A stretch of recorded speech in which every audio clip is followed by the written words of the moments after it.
ಭಕ್ತಿ ವಿಷಯಕ್ಕೆ ಬಂದಾಗ ಇದೇ ರೀತಿಯ ಭಕ್ತಿಯನ್ನ ಮಾಡಬೇಕು ಅಂತ ಹೇಳೋದು ಬಹಳ ಕಷ್ಟ. ಭಕ್ತಿ ಅನ್ನೋದು ಭಾವನೆಗೆ ಸಂಬಂಧಪಟ್ಟದ್ದು. ಯಾರ ಭಾವ ಹೆಂಗೋ ಹಾಗೆ ಭಕ್ತಿ. ಅವರವರ ಭಾವಕ್ಕೆ, ಅವರವರ ಭಕ್ತಿಗೆ ಅವರವರಿಗೆ ಒಲಿತಾನೆ ಭಗವಂತ ಅನ್ನುವಂಥ ಮಾತದೆ. ಭಕ್ತಿ ಭಾವ ಅನ್ನೋದು ಬಹಳ ದೊಡ್ಡದು. ಅದು ಭಾವನೆಗೆ ಸಂಬಂಧಪಟ್ಟಿರುವಂತ ವಿಷಯ ಆಗಿರೋದ್ರಿಂದ ನಾವು ತಪ್ಪು ಸರಿ, ಮೂಢನಂಬಿಕೆ, ಕಂದಾಚಾರ, ಇದು ಸರಿ ಇದು ತಪ್ಪು, ಇದು ಶ್ರೇಷ್ಠ ಇದು ಕನಿಷ್ಠ, ಹೀಗೆ ಮಾಡಬೇಕು ಅಂತ ಯಾರಿಗೂ ಕಟ್ಟಪ್ಪಣೆ ಮಾಡಕ್ಕಾಗುದಿಲ್ಲ. ಯಾರ ಭಾವ ಹೇಗಿದೆಯೋ ಹಾಗೆ ದೇವರನ್ನ ಕಾಣ್ತಾ ಬಂದಿರುವಂತಹದ್ದು. ಯಾರ ಭಾವ ಹೇಗೆ ತೃಪ್ತಿ ಆಗ್ತದೋ ಹಾಗೆ ಭಕ್ತಿಯನ್ನ ಮಾಡ್ತಾ ಬಂದಿರುವಂತಹದ್ದು. ಹಾಗಾಗಿ ಧರೆಯೊಳ ಕೆಳ ಮಂತ್ರಗಳನ್ನೇ ಬರೆದು ಕಲಿಯುತ್ತಿರ್ಪೆ ನೀನು ಅಂತ ಪದ್ಯವೊಂದರಲ್ಲಿ ಹೇಳ್ತಾ ಬರ್ತಾರೆ.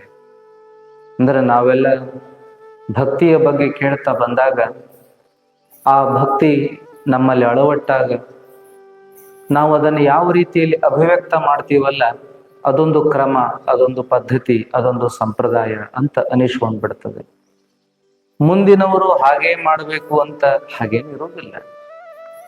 ನಾವು 12ನೇ ಶತಮಾನದ ಶರಣರನ್ನೇ ನೋಡ್ತಾ ಬಂದಾಗ ಬಸವಣ್ಣನವರು ಮಾಡಿದಂತಹ ಭಕ್ತಿಯನ್ನ ಮತ್ತೊಬ್ಬರು ಆಗ್ಲಿಲ್ಲ. ಬಸವಣ್ಣನವರ ನಿಲುವು ಅವರ ಭಾವನೆ, ಅಲ್ಲಮ ಪ್ರಭುಗಳ ನಿಲುವು ಅವರ ಭಾವನೆ, ಅಕ್ಕ ಮಹಾದೇವಿಯವರ ನಿಲುವು ಅವರ ಭಾವನೆ, ಹೀಗೆಲ್ಲ ಒಬ್ಬೊಬ್ಬರ ಭಾವನೆಗಳು, ಒಬ್ಬೊಬ್ಬರ ಭಕ್ತಿಯ ಅಭಿವ್ಯಕ್ತಿಗಳು ಬೇರೆ ಬೇರೆ ಆಗಿದ್ವು ಅನ್ನುವಂಥದ್ದನ್ನ ನೋಡ್ತಾ ಬರ್ತೀವಿ ನಾವೆಲ್ಲ. ಹಾಗಾಗಿ ಅಂಥ ವಿಚಾರಗಳನ್ನ ಗಮನಿಸಿದಾಗ ಭಕ್ತಿ ವಿಷಯದಲ್ಲಿ ಇದೇ ಸತ್ಯ, ಇದೇ ಅಂತಿಮ, ಇದೇ ಶ್ರೇಷ್ಠ ಅಂತ ಅನ್ಲಿಕ್ಕೆ ಬರುವುದಿಲ್ಲ ಅಂತ ಹೇಳಿ. ಆದರೂ ಕೂಡ ಕೆಲವನ್ನ ವಿಮರ್ಶೆ ಮಾಡಬಹುದು. ಭಕ್ತಿಯನ್ನ ಯಾವ ರೀತಿಯಲ್ಲಾದ್ರೂ ಮಾಡ್ರಿಪ್ಪ, ಉಪವಾಸ ಇದ್ದಾದ್ರೂ ಮಾಡ್ರಿ, ಬ್ರಹ್ಮಚಾರಿಗಳಾಗಿ ಆದ್ರೂ ಮಾಡ್ರಿ, ಏಕಾಂತದೊಳಗಿದ್ದಾದ್ರೂ ಮಾಡ್ರಿ, ಸಾಮೂಹಿಕವಾಗಿ ಆದ್ರೂ ಮಾಡ್ರಿ, ಸಾಕಾರವಾಗಿ ಆದ್ರೂ ಮಾಡ್ರಿ, ನಿರಾಕಾರವಾಗಿ ಆದ್ರೂ ಮಾಡ್ರಿ, ಆಮೇಲೆ ಅಡವೆಯಲ್ಲಿದ್ದಾದರೂ ಮಾಡ್ರಿ, ಗವಿಯಲ್ಲಿದ್ದಾದರೂ ಮಾಡ್ರಿ, ಪೂಜಾ ಅಭಿಷೇಕಾದಿಗಳ ಮೂಲಕವಾಗಿ ಆದರೂ ಮಾಡ್ರಿ, ಇಲ್ಲ ಜಪದ ಮೂಲಕವಾಗಿ ಆದರೂ ಮಾಡ್ರಿ, ಪೂಜೆಯ ಮೂಲಕವಾಗಿ, ಸಾದಾ ಪೂಜೆ ಮೂಲಕವಾಗಿ ಆದರೂ ಮಾಡ್ರಿ, ಹಾಗಾದ್ರೂ ಮಾಡ್ರಿ, ಭಕ್ತಿಯನ್ನ ಮಾಡಬೇಕು ಅನ್ನೋದು ಬಹಳ ಮುಖ್ಯ. ಆದ್ರೆ ಭಕ್ತಿಯ ಹೆಸರಿನಲ್ಲಿ ಮೋಸ ಮಾಡುವುದಾಗಲಿ, ಪ್ರಾಣಿ ಹತ್ಯೆಯನ್ನ ಮಾಡೋದಾಗಲಿ, ಆಮೇಲೆ ಚಟಾದಿಗಳನ್ನ, ವ್ಯಸನಾದಿಗಳನ್ನ ಮಾಡೋದಾಗಲಿ, ಇದು ಒಳ್ಳೇದಲ್ಲ ಅಂತೇಳಿ ನಾವು ಅರ್ಚನೆ ಪೂಜನೆಯನ್ನ ಮಾಡೋಣ, ಮಂತ್ರ ತಂತ್ರಗಳನ್ನ ಹೇಳೋಣ, ನಮಗೆ ಸಾಧ್ಯವಾದ ಎಲ್ಲ ಯೋಗಾನುಯೋಗಗಳನ್ನ ಮಾಡೋಣ. ಹಠಯೋಗ, ಮಂತ್ರಯೋಗ, ಲಯಯೋಗ, ರಾಜಯೋಗ, ಶಿವಯೋಗ, ಸುದರ್ಶನ ಕ್ರಿಯಾ ಯೋಗ, ಆಮೇಲೆ ಸಿದ್ಧಿ ಸಮಾಧಿ ಯೋಗ, ಏನೇನ್ ಕೇಳ್ತೀವೋ ಆ ಎಲ್ಲ ಯೋಗಗಳನ್ನ ಮಾಡೋಣ ಭಕ್ತಿ ಯೋಗದ ಜೊತೆಗೆ. ಆದರೆ ಇಂಥ ಕ್ರೂರವಾಗಿರುವಂಥ, ಭೀಭತ್ಸವಾಗಿರುವಂಥ, ಹಿಂಸಾದಾಯಕವಾಗಿರುವಂಥ, ಕಠೋರವಾಗಿರುವಂಥ ನಿಯಮಗಳನ್ನ ಮಾಡೋದು ಬೇಡ. ಯಾವ ನಿಯಮಗಳು ಅನ್ನೋದನ್ನ ನೋಡಿದ್ವಲ್ಲಿ ಈಗ, ಪ್ರಾಣಿ ಪಕ್ಷಿಗಳ ಬಲಿ, ಆಮೇಲೆ ದೇವರ ಹೆಸರಿನಲ್ಲಿ ಚಟಾದಿಗಳನ್ನ ಮಾಡೋದು, ಶರೆ ಕುಡಿಯೋದು, ಸೇದೋದು, ಭಂಗಿ ಸೇದೋದು ಇತ್ಯಾದಿ ವ್ಯಸನಗಳನ್ನ ಮಾಡೋದಾಗ್ಲಿ. ನಂತರದಲ್ಲಿ ಏನಪ್ಪಾ ಅಂದ್ರ ಮೊದಲಿನವ್ರು ಮಾಡ್ತಿದ್ರು, ಈಗೆಲ್ಲ ಅವಕ್ಕ ಕಾನೂನಿನ ರಿಸ್ಟ್ರಿಕ್ಷನ್ ಅದಾವ. ಮೊದಲೆಲ್ಲ ಏನಪ್ಪಾ ಅಂದ್ರ ತಮ್ಮ ಕೈಗಳನ್ನ ಕಡಿಕೊಳ್ಳುವಂಥ, ಆಮೇಲೆ ತಮ್ಮ ರಕ್ತದಿಂದ ಅಭಿಷೇಕ ಮಾಡುವಂಥ, ದೇವರಿಗೆ ತಮ್ಮ ಕಣ್ಣನ್ನೇ ಕಿತ್ತು ಹಚ್ಚುವಂಥ, ಆಮೇಲೆ ತಮ್ಮ ಕಾಲುಗಳನ್ನೇ ಕಡಿದುಕೊಳ್ಳುವಂಥ, ನಂತರದಲ್ಲಿ ತಮ್ಮ ಜೀವವನ್ನೇ ದೇವರಿಗೆ ಅರ್ಪಣೆ ಮಾಡುವಂತಹ ಭಕ್ತಿಗಳಿದ್ದು. ಅಂಥವೆಲ್ಲ 63 ಪುರಾತನರು ಮಾಡ್ಕೋತ ಬಂದ್ರು. ಆದ್ರೆ ಅವೆಲ್ಲ ಸರಿಯಲ್ಲ. ಅದಕ್ಕೆ ಇತ್ತೀಚೆಗೆ ಅವೆಲ್ಲದಕ್ಕೂ ಕಾನೂನಿನ ಒಂದು ಬಂಧನಗಳದಾವ. ಮೊದಲೇನ್ ಮಾಡ್ತಿದ್ರು ಅಂದ್ರೆ ಜೀವಂತ ಸಮಾಧಿ ಆಗೋದು ಒಂದು ಭಕ್ತಿ ಅಂತಿದ್ರು. ಆದ್ರೆ ಈಗೆಲ್ಲ ಕಾನೂನು ಅದನ್ನ ಒಪ್ಪೋದಿಲ್ಲ ಅಂತ ಹೇಳಿ. ಕಾನೂನು ಒಪ್ಲಿ ಬಿಡ್ಲಿ, ಆದ್ರೆ ಅದು ಒಳ್ಳೇದಲ್ಲ ಅನ್ನುವಂಥದ್ದನ್ನು ಕೂಡ ನಾವಿವತ್ತು ತಿಳ್ಕೊಬೇಕಾಗಿದೆ. ಇನ್ನುಳಿದ ಯಾವ ಭಕ್ತಿಯನ್ನಾದ್ರೂ ಮಾಡ್ರಿ, ಇನ್ನ ದೇವತಾ ವಿಷಯದಲ್ಲಿ ಬಂದಾಗ ಮುಕ್ಕೋಟಿ ದೇವತೆಗಳು ಅಂತ ನಾವು ಕೇಳ್ತೀವಿ. ಮುಕ್ಕೋಟಿ ದೇವರ ಬಗ್ಗೆ ಎಲ್ಲರಿಗೂ ಪ್ರೀತಿ ಇರ್ಲಿಕ್ಕೆ ಸಾಧ್ಯ ಆಗೋದಿಲ್ಲ. ಯಾವ ದೇವರ ಬಗ್ಗೆ ಯಾರಿಗೆ ಒಲವಿದೆಯೋ, ಯಾವ ದೇವರ ಮೇಲೆ ಯಾರಿಗೆ ಭಕ್ತಿ ಇದೆಯೋ, ಯಾವ ದೇವರ ಮೇಲೆ ಯಾರಿಗೆ ಒಂದು ಆತ್ಮೀಯತ ಬೆಳೆದಿದೆಯೋ ಅವರು ಆ ಆರಾಧನೆಯನ್ನ ಮಾಡ್ತಾ ಹೋಗ್ಬಹುದು. ಆದ್ರೆ ಒಬ್ರು ಮಾಡ್ಯಾರಂತ ನಾವು ಮಾಡೋದು, ಅವ್ರದ್ದು ನೋಡಿ ನಾವು ಮಾಡೋದು, ಇದು ಭಕ್ತಿ ವಿಷಯದಲ್ಲಿ ಸರಿಯಲ್ಲ ಅಂತನ್ನುವಂಥದ್ದು. ನಮಗೆ ಯಾವುದು ಪ್ರೀತಿ ಅದನೋ, ಯಾವುದು ನಮ್ಮೊಳಗ ಒಂದು ಆತ್ಮೀಯತೆಯನ್ನ ಬೆಳೆಸಿದೆಯೋ, ಯಾವುದರಿಂದ ನಮ್ಗೆ ಒಳ್ಳೇದಾಗಿದೆಯೋ ಅದನ್ನ ಅನುಸರಿಸ್ಲಿಕ್ಕೇನು ತಪ್ಪಿಲ್ಲ ಅನ್ನುವಂಥದ್ದು. ಆದ್ರೆ ಕೆಲವರಂತೂ ಇದನ್ನ ವಿರೋಧ ಮಾಡ್ತಾರೆ, ಈ ದೇವತೆ ಆ ದೇವತೆ ಸರಿಯಲ್ಲ ಅಂತೇಳಿ. ಆದ್ರೆ ದೇವರ ವಿಷಯದಲ್ಲಿ ನಾವೇನ್ ನಿರ್ಣಯ ಮಾಡ್ಲಿಕ್ಕಾಗತ್ತೆ? ಅದು ಭಾವನೆಗೆ ಸಂಬಂಧಪಟ್ಟಿದ್ದಾಗಿರೋದ್ರಿಂದ ನಾವು ಅದನ್ನ ಅವರವರ ಭಾವಕ್ಕೇನೆ ಬಿಟ್ಟು ಬಿಡೋದು ಬಹಳ ಒಳ್ಳೆಯದು ಅನ್ನುವಂಥದ್ದು. ಇಂಥ ಕೆಲ ವಿಚಾರಗಳನ್ನ ನೋಡ್ತಾ ಯೋಗ ಅಂತ ನೋಡ್ಬೇಕಾಗಿದೆ. ಭಕ್ತಿ ಬಗ್ಗೆ ಎಷ್ಟು ಹೇಳಿದ್ರು ಕಡಿಮೆ ಅದ. ಇನ್ನು ಯೋಗದ ಬಗ್ಗೆ ಎರಡು ಮಾತುಗಳನ್ನು ನೋಡೋದಾದ್ರೆ, ಯೋಗ ಅಂದ್ರೆ ಕೂಡುವುದು ಅಂತೇಳಿ. ಕೂಡುವುದು ಅಂದ್ರೆ ಕಾಲ್ ಕಟ್ಕೊಂಡ್ ಕುಂದ್ರುವುದು ಅಂತ ಇಷ್ಟ ಅರ್ಥ ಅಲ್ಲ. ಕೂಡುವುದು ಅಂದ್ರೆ ಬೆರೆಯುವುದು, ಕೂಡಿಕೊಳ್ಳುವುದು, ಹೊಂದಿಕೊಳ್ಳುವುದು ಅಂತ ಹೇಳಿ. ನಾವು ಯೋಗ ಅಂದ ಕೂಡಲೇ ನಾವೇನ್ ಮಾಡ್ತೀವಪ್ಪ ಅಂದ್ರೆ ಪದ್ಮಾಸನ, ವಜ್ರಾಸನ, ಸಿದ್ಧಾಸನ ಹಿಂಗ ಹಾಕಾಕತ್ತೀವಿ. ಯೋಗ ಅಂದ್ರೆ ಆಸನ ಅಲ್ಲ. ಆಸನ ಬೇರೆ, ಯೋಗ ಬೇರೆ. ಯೋಗದೊಳಗೆ ಒಂದು ಭಾಗ ಆಸನ ಅಂತೇಳಿ ಬರ್ತದೆ. ಆಸನಗಳನ್ನ ಹಾಕುವುದು ಅಂದಾಗ ಅದು ವಜ್ರಾಸನ, ಪದ್ಮಾಸನ ಅವೆಲ್ಲ ಬರೋಬರಿ. ಆದ್ರೆ ಯೋಗ ಅಂದ್ರ ಬರೀ ಆಸನ ಅಲ್ಲ. ಅಲ್ಲೇನದ ಅಂದ್ರೆ ಯಮ ಅದ, ನಿಯಮ ಅದ, ಆಮೇಲೆ ಏನಪ್ಪಾ ಅಂದ್ರ ಆಸನ ಅದ, ಪ್ರಾಣಾಯಾಮ ಅದ, ಪ್ರತ್ಯಾಹಾರ ಅದ, ಧ್ಯಾನ ಅದ, ಧಾರಣ ಅದ, ಸಮಾಧಿ ಅದ. ಇವೆಲ್ಲ ಸೇರಿ ಯೋಗ ಅಂತ ಅನಿಸುವಂಥದ್ದು. ಇನ್ನು ಸರಳ ವಿಷಯವಾಗಿ ತಿಳ್ಕೊಳ್ಳೋದಾದ್ರೆ, ಸರಳವಾಗಿ ಅದನ್ನು ತಿಳ್ಕೊಳ್ಳೋದಾದ್ರೆ, ಯೋಗ ಅಂದ್ರೆ ಕೂಡಿಕೊಳ್ಳುವುದು. ಎದರ ಜೋಡಿ? ಈಗ ಒಂದು ಪರಿವಾರ ಅಂತದ, ಒಂದು ಕುಟುಂಬ ಅಂತದ. ಕುಟುಂಬದ ಜೋಡಿ ನಾವು ಹೊಂದಾಣಿಕೆಯಿಂದ ಜೀವನ ಮಾಡಿಬಿಡುದು ಅದ ಯೋಗ. ಕುಟುಂಬದ ಜೋಡಿ ಹೊಂದಿಕೊಂಡು ಜೀವನ ಮಾಡೋದನ್ನೆಲ್ಲ ಅದು ಯೋಗ ಆಗ್ತದೆ. ಮುಂದಿಲ್ಲಪ್ಪ ನನ್ನಂಗ ಅವ್ರಂಗ ಅಂತ ಹೋದ್ರೆ ಅದು ಯೋಗ ಆಗೋದಿಲ್ಲ. ಏನು ವ್ಯವಸ್ಥೆ ಇದೆಯೋ ವ್ಯವಸ್ಥೆಯ ಜೊತೆಗೆ ನಾವು ಹೊಂದ್ಕೊಂಡ್ಬಿಡೋದು ಅದು ಯೋಗವಾಗ್ತದೆ ಅಂತೇಳಿ. ಯೋಗ ಅಂದಾಗ ಅದನ್ನ ಎಲ್ಲಾ ರೀತಿಯಲ್ಲಿ ಅರ್ಥ ಮಾಡ್ತಾರೆ. ಕೆಲಸ ಮಾಡುವಾಗ ಕೆಲಸದ ಜೊತೆಗೇನೆ ನೀವು ಹೊಂದ್ಕೊಂಡ್ಬಿಡ್ರಿ, ಕೆಲಸವೇ ನೀವು ಆಗಿಬಿಡ್ರಿ. ಮುಂದೇನಪ್ಪ ಧ್ಯಾನ ಮಾಡುವಾಗ ಹೇಗೆ ಧ್ಯಾನದೊಳಗೆ ನೀವು ಮುಳುಗ್ತಿರೋ, ಕೆಲಸ ಮಾಡುವಾಗಲೂ ಕೂಡ ನೀವು ಅದರೊಳಗೆ ಮುಳುಗಬೇಕು. ಅದನ್ನ ಯೋಗ ಅಂತ ಕರೆದಾರೆ. ಯೋಗ ಅಂದ್ರೆ ನಾವೇನ್ ಮಾಡ್ತಾ ಇದ್ದೀವೋ ಅದರೊಳಗೆ ಒಂದಾಗಿ ಬಿಡುವಂತಹದ್ದು, ನಮ್ಮನ್ನೇ ಮರೆತು ಬಿಡುವಂತಹದ್ದು. ಹೀಗೆ ಸಾಮಾನ್ಯ ಅರ್ಥದಿಂದ ಹಿಡ್ಕೊಂಡು ದೇಹ, ಮನಸ್ಸು, ಆತ್ಮಗಳನ್ನ ನಾವು ಬೆಸೆಯುವ ಕಾರ್ಯವನ್ನ ಮಾಡೋದು ಯೋಗ ಅಂತ ಅಂತಿಮವಾಗಿ ಹೇಳ್ತಾ ಬರ್ತಾರೆ. ದೇಹವನ್ನ, ಮನಸ್ಸನ್ನ, ಆತ್ಮವನ್ನ ನಾವು ಬೆಸೆದುಕೊಂಡು ಪರಮಾತ್ಮನನ್ನ ಕಾಣುವಂತಹದ್ದೇನಿದೆಯಲ್ಲ ಅದನ್ನ ಯೋಗ ಅಂತ ಕರೆದಿರುವಂತಹದ್ದು. ಹೀಗೆ ಭಕ್ತಿ ಯೋಗವನ್ನ ನಮಗಿಲ್ಲಿ ಕೃಷ್ಣ ಹೇಳ್ತಾ ಬರುವಂತಹ ವಿಚಾರಗಳು ಇದಾವೆ. ಆದ್ರೆ ಕೂಡಿಕೊಳ್ಳೋದು, ಹೊಂದಿಕೊಳ್ಳೋದು ಅದ ಯೋಗ ಅಂತ ಹೇಳಿದ ಮೇಲೆ ಅದ ಬಹಳ ಕಷ್ಟ ಐತಲ್ರಿ ಜಗತ್ನ್ಯಾಗ ಅಂತ ಅನ್ಬಹುದು. ಅದಕ್ಕೆ ಹೇಳಿದ್ರಲ್ಲ, ಎಲ್ಲೋ ಹುಡುಕಿದೆ ಇಲ್ಲದ ದೇವರ ಅನ್ನೋ ಪದ್ಯದೊಳಗ ಏನಂದ್ರು ಅಂತಂದ್ರ, ಕಷ್ಟ ಯಾವುದು ಕಷ್ಟ ಅಂದ್ರೆ ಹೊಂದಿಕೆ ಅನ್ನೋದ ಬಹಳ ಕಷ್ಟ ಜಗತ್ತಿನೊಳಗ ಅಂತ. ಅಂಥ ಹೊಂದಾಣಿಕೆಯನ್ನ ಮಾಡಿಕೊಳ್ಳದೇ ಇರುವಂಥವರಿಗೆ ಯೋಗದ ಬಗ್ಗೆ ಹೇಳಿ ಏನು ಪ್ರಯೋಜನ ಅನ್ನುವಂಥ ಮಾತನ್ನು ಕೂಡ ಕೆಲವರು ಕೇಳ್ತಿರ್ತಾರೆ. ಆದ್ರೆ ನಾವು ತಿಳ್ಕೋಬೇಕು, ಯೋಗ ಅನ್ನೋ ವಿಷಯ ಬಂದಾಗ ಅಷ್ಟ ನಾವು ಅದನ್ನ ತಿಳ್ಕೊಳ್ಳೋದಲ್ಲ, ಜೀವನ ಅನ್ನೋದ ಒಂದು ಯೋಗ ಐತಿ. ನಾವು ಯಾವ ಜನ್ಮವನ್ನ ದೇವ್ರು ನಮಗ್ ಕೊಟ್ಟಾನೋ, ಏನು ಹೆಣ್ಣಿನ ಜನ್ಮವನ್ನ ಕೊಟ್ಟಾನೋ, ಗಂಡಿನ ಜನ್ಮವನ್ನ ಕೊಟ್ಟಾನೋ, ಅದರ ಜೋಡಿನ ಹೊಂದಿಕೆಯಿಂದ ನಾವು ಬದುಕನ್ನ ಮಾಡಬೇಕು. ದೇವ್ರು ನನ್ನನ್ನು ಹೆಂಗ್ ಹುಡ್ಸಿದ್ರೆ ಚಲೋ ಆಕಿತ್ತು ಅನ್ನಂಗಿಲ್ಲ. ಬಡವರಾಗಿ ಹುಡ್ಸಿದಾನೋ, ಇನ್ನು ಶ್ರೀಮಂತರಾಗಿ ಹುಡ್ಸಿದಾನೋ ಅದನ್ನು ವಿಚಾರ ಮಾಡಂಗಿಲ್ಲ. ಏನು ಕುಳ್ಳರಾಗಿ ಹುಡ್ಸ್ಯಾನೋ, ಏನು ಎತ್ತರವಾಗಿ ಹುಡ್ಸ್ಯಾನೋ ಅದನ್ನು ವಿಚಾರ ಮಾಡಂಗಿಲ್ಲ. ದೇವ್ರು ಏನ್ ಕೊಟ್ಟಾನಲ್ಲ ಅದ್ರ ಜೋಡಿ ಹೊಂದಿಕೊಂಡು ಬದುಕೋದೇ ಯೋಗ ಅನ್ನುವಂಥದ್ದನ್ನ ನಾವು ತಿಳಿಬೇಕಾಗ್ಯದ. ಯೋಗದ ಬಗ್ಗೆ ಬಂದಾಗ ಬಹಳಷ್ಟು ಅರ್ಥಗಳು. ಆದ್ರೆ ನಾವೆಲ್ಲ ಏನ್ ಮಾಡ್ತೀವಿ ಅಂತಂದ್ರ ಸರಿಯಾಗಿ ತಿಳ್ಕೊಳ್ಳಾರ್ದಕ್ಕ ತಪ್ಪಾಗಿ ಆ ಕ್ರಮವನ್ನು ಮಾಡ್ಕೊಂತ ಹೋಗ್ತೀವಿ. ಆದ್ರೆ ಭಕ್ತಿ ಯೋಗದ ವಿಷಯದಲ್ಲಿ ಕೃಷ್ಣ ಬಹಳ ಸ್ಪಷ್ಟವಾಗಿ ಹೇಳ್ತಾ ಬರುವಂತ ಅನೇಕ ಮಾತುಗಳದಾವ. ಅವುಗಳನ್ನ ನಾವು ನೋಡ್ತಾ ಹೋಗೋಣ ಅನ್ನುವಂತಹದ್ದು. ಅದರಲ್ಲಿ ಮೊದಲನೇ ಶ್ಲೋಕವನ್ನ ಮೊನ್ನೆ ಪಾರಾಯಣ ಮಾಡಿದ್ವಿ. ಭಕ್ತಿ ಯೋಗದ ಮೊದಲನೇ ಶ್ಲೋಕ, ಅರ್ಜುನ ಉವಾಚ ಏವಂ ಸತತಯುಕ್ತಾಯೇ ಭಕ್ತಾಸ್ತ್ವಾಂ ಪರ್ಯುಪಾಸತೆ ಯೇ ಚಾಪ್ಯಕ್ಷರಮವ್ಯಕ್ತಂ ತೇಷಾಂ ಕೇ ಯೋಗವಿತ್ತಮಾಹ. ಅರ್ಜುನ ಹೇಳ್ತಾನೆ, ಪ್ರಶ್ನೆ ಮಾಡ್ತಾನೆ, ಸದಾ ನಿನ್ನ ಭಕ್ತಿ ಸೇವೆಯಲ್ಲಿ ಉಚಿತವಾದ ರೀತಿಯಲ್ಲಿ ನಿರತರಾದವರು, ಅವ್ಯಕ್ತವಾದ ನಿರಾಕಾರ ಬ್ರಹ್ಮನನ್ನು ಪೂಜಿಸುವವರು, ಇವರಿಬ್ಬರಲ್ಲಿ ಯಾರು ಹೆಚ್ಚು ಪರಿಪೂರ್ಣರೆಂದು ಭಾವಿಸಬೇಕು ಅಂತ ಕೇಳ್ತಾನಾತ. ಅಂದ್ರೆ ಇದ್ರೊಳಗೆ ಎರಡು ವಿಚಾರಗಳು ಬರ್ತಾವ. ಸಾಕಾರ ರೂಪ, ನಿರಾಕಾರ ರೂಪ ಅಂತ ಎರಡು ಬರ್ತಾವ. ಆ ವಿಷಯವಾಗಿ ಅರ್ಜುನ ಕೃಷ್ಣನಿಗೆ ಪ್ರಶ್ನೆ ಮಾಡ್ತಾನ. ಒಂದು, ಸಾಕಾರವಾಗಿ ದೇವರನ್ನ ಪೂಜೆ ಮಾಡೋದು, ಎರಡನೇದು ನಿರಾಕಾರವಾಗಿ ದೇವರನ್ನ ಪೂಜೆ ಮಾಡುವುದು. ಸಾಕಾರ ಉಪಾಸನೆ, ನಿರಾಕಾರ ಉಪಾಸನೆ ಅಂತ ಎರಡದಾವ.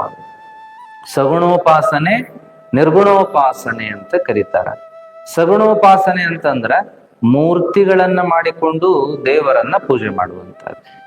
ಮೂರ್ತಿಗಳನ್ನಾಗಿ ಆದ್ರೂ ಮಾಡಬಹುದು, ಅಥವಾ ಭಾವಚಿತ್ರಗಳನ್ನಾಗಿ ಆದ್ರೂ ಇಟ್ಟುಕೊಂಡು ದೇವರನ್ನ ಪೂಜೆ ಮಾಡೋದೇನೈತಲ್ಲ, ಇದು ಸಾಕಾರ ಪೂಜೆ, ಸಾಕಾರ ಉಪಾಸನೆ, ಸಗುಣೋಪಾಸನೆ ಅಂತ ಹೇಳಿ. ಇನ್ನ ನಿರ್ಗುಣೋಪಾಸನೆ ಅಂದ್ರೆ ದೇವರು ನಿರಾಕಾರ, ಅವ ಬಯಲ ಸ್ವರೂಪನಾಗಿದ್ದಾನೆ, ಅವನನ್ನ ನಾವು ಯಾವುದೇ ಒಂದರಲ್ಲಿ ಕಾಣಕ್ ಬರುವುದಿಲ್ಲ. ಕಲ್ಲು ಮಣ್ಣುಗಳಲ್ಲಿ ದೇವರನ್ನ ಕಾಣಕ್ ಬರುವುದಿಲ್ಲ, ಆತ ನಿರಾಕಾರವಾಗಿದ್ದಾನೆ. ಹಾಗಾಗಿ ಬಸವಣ್ಣವ್ರು ಹೇಳ್ತಾರಲ್ಲ, ಜಗದಗಲ, ಮುಗಿಲಗಲ, ಮಿಗೆಯಗಲ, ನಿಮ್ಮಗಲ, ಪಾತಾಳದಿಂದ ತತ್ತ ನಿಮ್ಮ ಶ್ರೀಚರಣ, ಬ್ರಹ್ಮಾಂಡದಿಂದ ತತ್ತ ನಿಮ್ಮ ಶ್ರೀ ಮುಕುಟ, ಅಗಮ್ಯ ಅಗೋಚರ ಅಪ್ರತಿಮ ಲಿಂಗವೇ ಅಂತಾರ. ಅಗಮ್ಯ ನಮಗ ಗಮನಕ್ಕೆ ಸಿಗುವುದಿಲ್ಲ, ಅಗೋಚರ ಅವ ಕಾಣಂಗಿಲ್ಲ, ಅಪ್ರತಿಮ ಅವಂಗ ಹೋಲಿಕೆ ಕೊಡಾಕ ಬರುವುದಿಲ್ಲ. ಅಂಥ ದೇವರ ಸ್ವರೂಪ ಇದೆ ಅನ್ನುವಂಥದ್ದನ್ನ, ಆ ರೀತಿಯಲ್ಲಿ ದೇವರ ಸ್ವರೂಪ ಐತಿ ಅಂತ ಬಸವಣ್ಣವರು ಹೇಳ್ತಾರೆ. ಅದನ್ನ ಇಲ್ಲಿ ಎರಡು ವಿಚಾರವನ್ನು ಹೇಳ್ತಾರೆ. ಏನಪ್ಪಾ ಅಂದ್ರೆ, ಒಂದು ಸಗುಣೋಪಾಸನೆ, ಎರಡನೇದ್ದು ನಿರ್ಗುಣೋಪಾಸನೆ. ಸಗುಣೋಪಾಸನೆ ಅಂದ್ರೆ ನಾವು ದೇವರುಗಳ ಮೂರ್ತಿಯನ್ನ ಮಾಡಿ, ಭಾವಚಿತ್ರಗಳನ್ನ ಮಾಡಿ ಪೂಜೆಯನ್ನ ಮಾಡುವಂತಹದ್ದು, ಅಥವಾ ಗುರು ಪೂಜೆಯನ್ನ, ವ್ಯಕ್ತಿ ಗುರುಗಳ ಪೂಜೆಯನ್ನ, ಅಥವಾ ಗುರು ಮೂರ್ತಿಯನ್ನ ಪೂಜೆ ಮಾಡುವಂಥದ್ದು ಕೂಡ ಸಗುಣೋಪಾಸನೆ. ಮೂರ್ತಿ ರೂಪದಲ್ಲಿ ಯಾವುದನ್ನು ಪೂಜೆ ಮಾಡ್ತೀವಲ್ಲ ಅದೆಲ್ಲ ಸಗುಣೋಪಾಸನೆ ಅಂತ ಆಗ್ತದೆ. ಇನ್ನು ನಿರ್ಗುಣ ಉಪಾಸನೆ ಅಂತಂದ್ರೆ ನಾವು ಬರೀ ಧ್ಯಾನ ಮಾಡೋದು, ಅಲ್ಲಿ ಪೂಜಾ ಇಲ್ಲ. ಮೂರ್ತಿ ಇದ್ರನ ಪೂಜಾ, ಫೋಟೋ ಇದ್ರನ ಪೂಜಾ, ವ್ಯಕ್ತಿ ಇದ್ರನ ಪೂಜಾ, ಅದು ಯಾವುದೂ ಇಲ್ಲದೆ ದೇವ್ರ ನಿರಾಕಾರ ಅದಾನ ಅಂತ ತಿಳ್ಕೊಂಡು ಮಾಡುವುದೇನೈತಲ್ಲ, ಧ್ಯಾನದ ರೂಪದೊಳಗೆ, ಜಪದ ರೂಪದೊಳಗೆ ಮಾನಸಿಕವಾಗಿ ಏನು ಪೂಜೆಯನ್ನ ಮಾಡುವಂಥದ್ದಲ್ಲ, ಇದಕ್ಕೆ ನಿರ್ಗುಣ ಉಪಾಸನೆ ಅಂತ ಕರೆದು. ಅಲ್ಲಿ ಯಾವುದೇ ಮಂತ್ರ ತಂತ್ರ ಇಲ್ಲ, ಧೂಪ ದೀಪ ಇಲ್ಲ, ಆಮೇಲೆ ಅರ್ಚನೆ ಪೂಜೆನೇ ಇಲ್ಲ, ಯಾವ ರೀತಿಯ ಒಂದು ಭೌತಿಕವಾಗಿರುವಂಥ ವ್ಯವಸ್ಥೆ ಇಲ್ಲ ಅನ್ನುವಂಥದ್ದನ್ನು ನಾವು ನೋಡ್ತೀವಿ ಅಲ್ಲಿ. ಇವು ಎರಡೂ ಆರಾಧನೆಗಳು ನಮ್ಮ ದೇಶದಾಗ ಅದಾವ. ಒಂದು ಸಗುಣೋಪಾಸನೆ, ಮತ್ತೊಂದು ನಿರ್ಗುಣ ಉಪಾಸನೆ.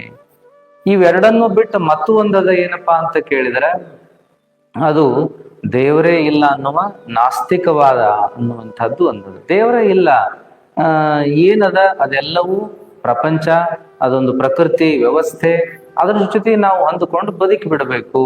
ಉಣ್ಣುವ, ತಿನ್ನುವ, ಉಡುವ, ಬದುಕನ್ನ ಮಾಡುವ, ರೋಗ ಬಂದ್ರೆ ನರಳುವ, ಸಾವು ಬಂದ್ರೆ ಸಾಯುವ, ಇಷ್ಟ ಜೀವನ. ಇದನ್ನ ಬಿಟ್ಟು ಯಾವ ದೇವರು, ಧರ್ಮ, ತತ್ವ, ಸಿದ್ಧಾಂತ, ಸಾಧನೆ ಇಲ್ಲ ಅಂತನ್ನುವಂಥ ಚಾರ್ವಾಕರ ವಾದವೂ ಕೂಡ ಒಂದೈತಿ.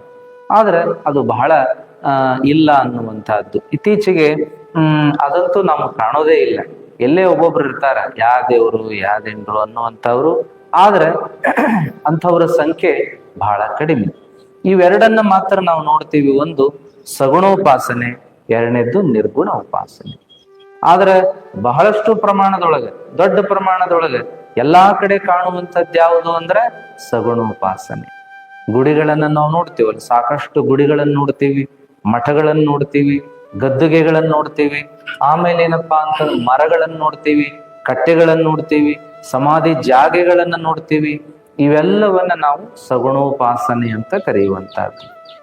ಮರವನ್ನ ಪೂಜೆ ಮಾಡ್ಲಿ, ಆ ನಂತರದೊಳಗೆ ನದಿಯನ್ನ ಪೂಜೆ ಮಾಡ್ಲಿ, ಭೂಮಿಯನ್ನ ಮಾಡ್ಲಿ, ಸೂರ್ಯ ಚಂದ್ರರನ್ನ ಮಾಡ್ಲಿ, ನಂತರ ಗ್ರಂಥಗಳನ್ನ ಮಾಡ್ಲಿ, ಮೂರ್ತಿಗಳನ್ನ ಮಾಡ್ಲಿ, ಹಿಂಗ ಗುರುವಿನ ಪಾದ ಪೂಜೆಯನ್ನ ಮಾಡ್ಲಿ, ಇವೆಲ್ಲ ಏನಾಗ್ತಾವ ಸಗುಣೋಪಾಸನೆ ಅಂತ ಆಗ್ತದ. ಇನ್ನು ನಿರ್ಗುಣ ಉಪಾಸನೆ ಅಂತ ಬಂದಾಗ ಅದು ಬಹಳ ಕಡಿಮೆ. ನಾವು ಅದನ್ನ ಓಂ ಶಾಂತಿ ಬಗ್ಗೆ ನೋಡುವಾಗ ಕೇಳ್ತೀವಿ, ಅಲ್ಲಿ ಏನದ ಅಂದ್ರೆ ನಿರ್ಗುಣ ಉಪಾಸನೆ ಅದ.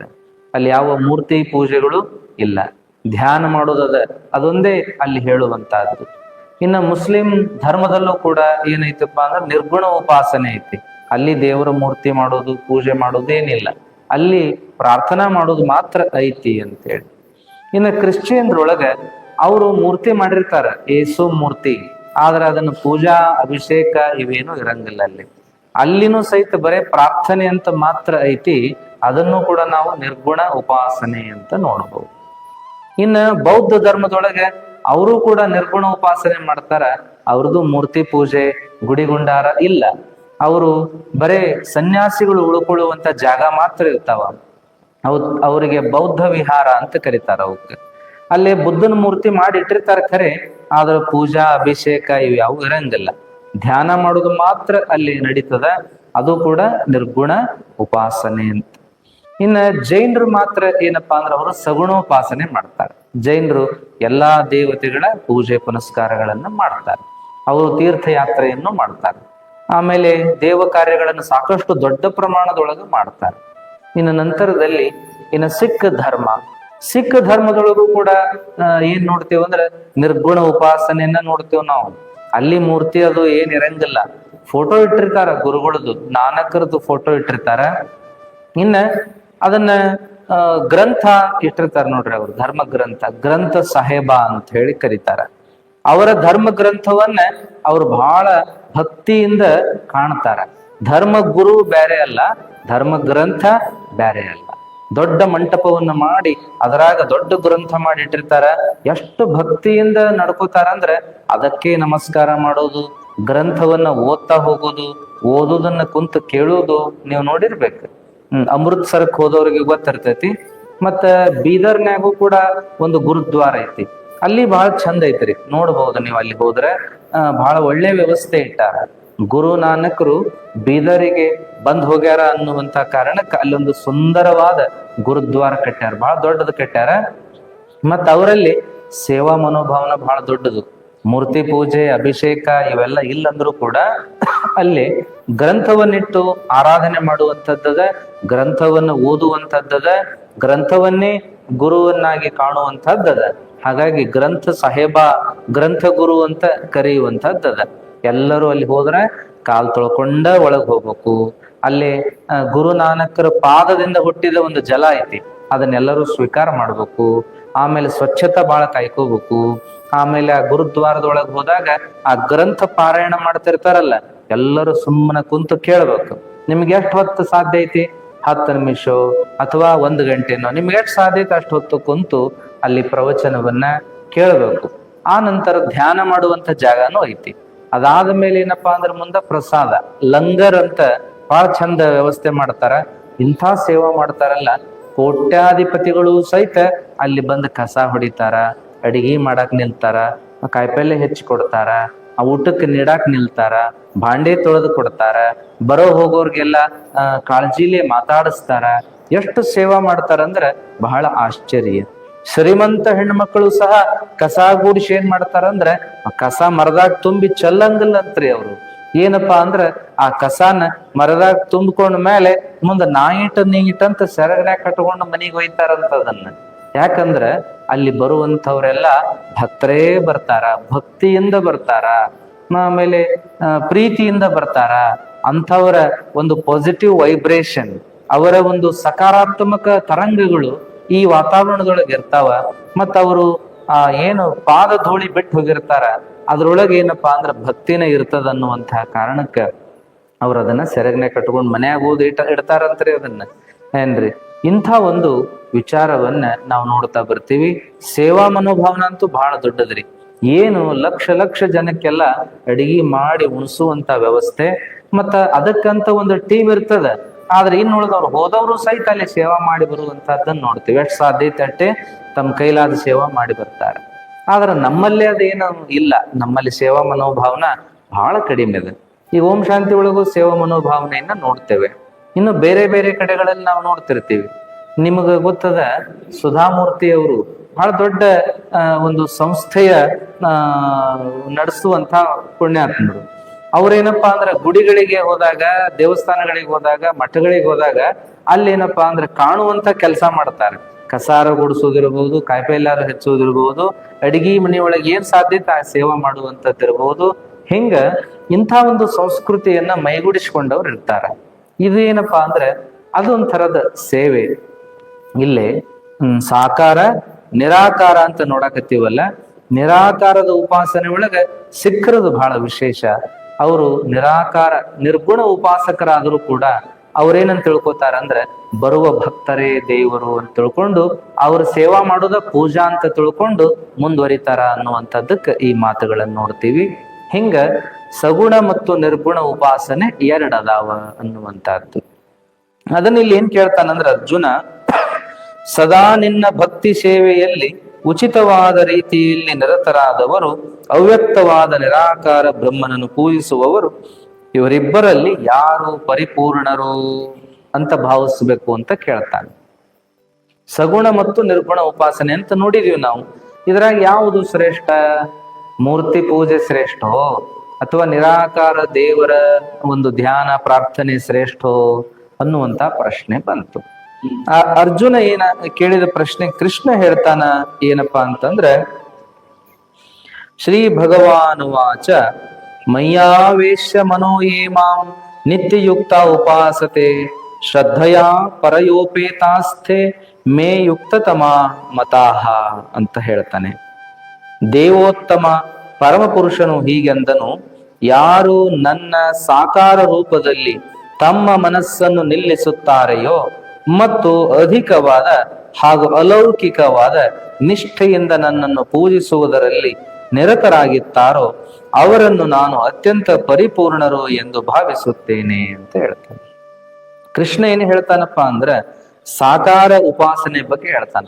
ಸಗುಣೋಪಾಸನೆ, ಯಾರು ನನ್ನ ಜೊತೆಗಿದ್ದು ನನ್ನ ಸೇವೆಯನ್ನ ಮಾಡ್ತಾ ಹೋಗ್ತಾರೋ, ಯಾರು ನನ್ನ ಸಾಕಾರ ರೂಪದಲ್ಲಿ ತಮ್ಮ ಮನಸ್ಸನ್ನು ನಿಲ್ಲಿಸುತ್ತಾರೋ ಮತ್ತಧಿಕವಾದ ಅಲೌಕಿಕವಾದ ನಿಷ್ಠೆಯಿಂದ ನನ್ನನ್ನು ಪೂಜಿಸುತ್ತಾರೋ, ಪೂಜೆಯಲ್ಲಿ ನಿರತರಾಗಿರುತ್ತಾರೋ ಅವರೇ ಪರಿಪೂರ್ಣರು, ಅತ್ಯಂತ ಪರಿಪೂರ್ಣರು ಅಂತ ಹೇಳ್ತಾನ.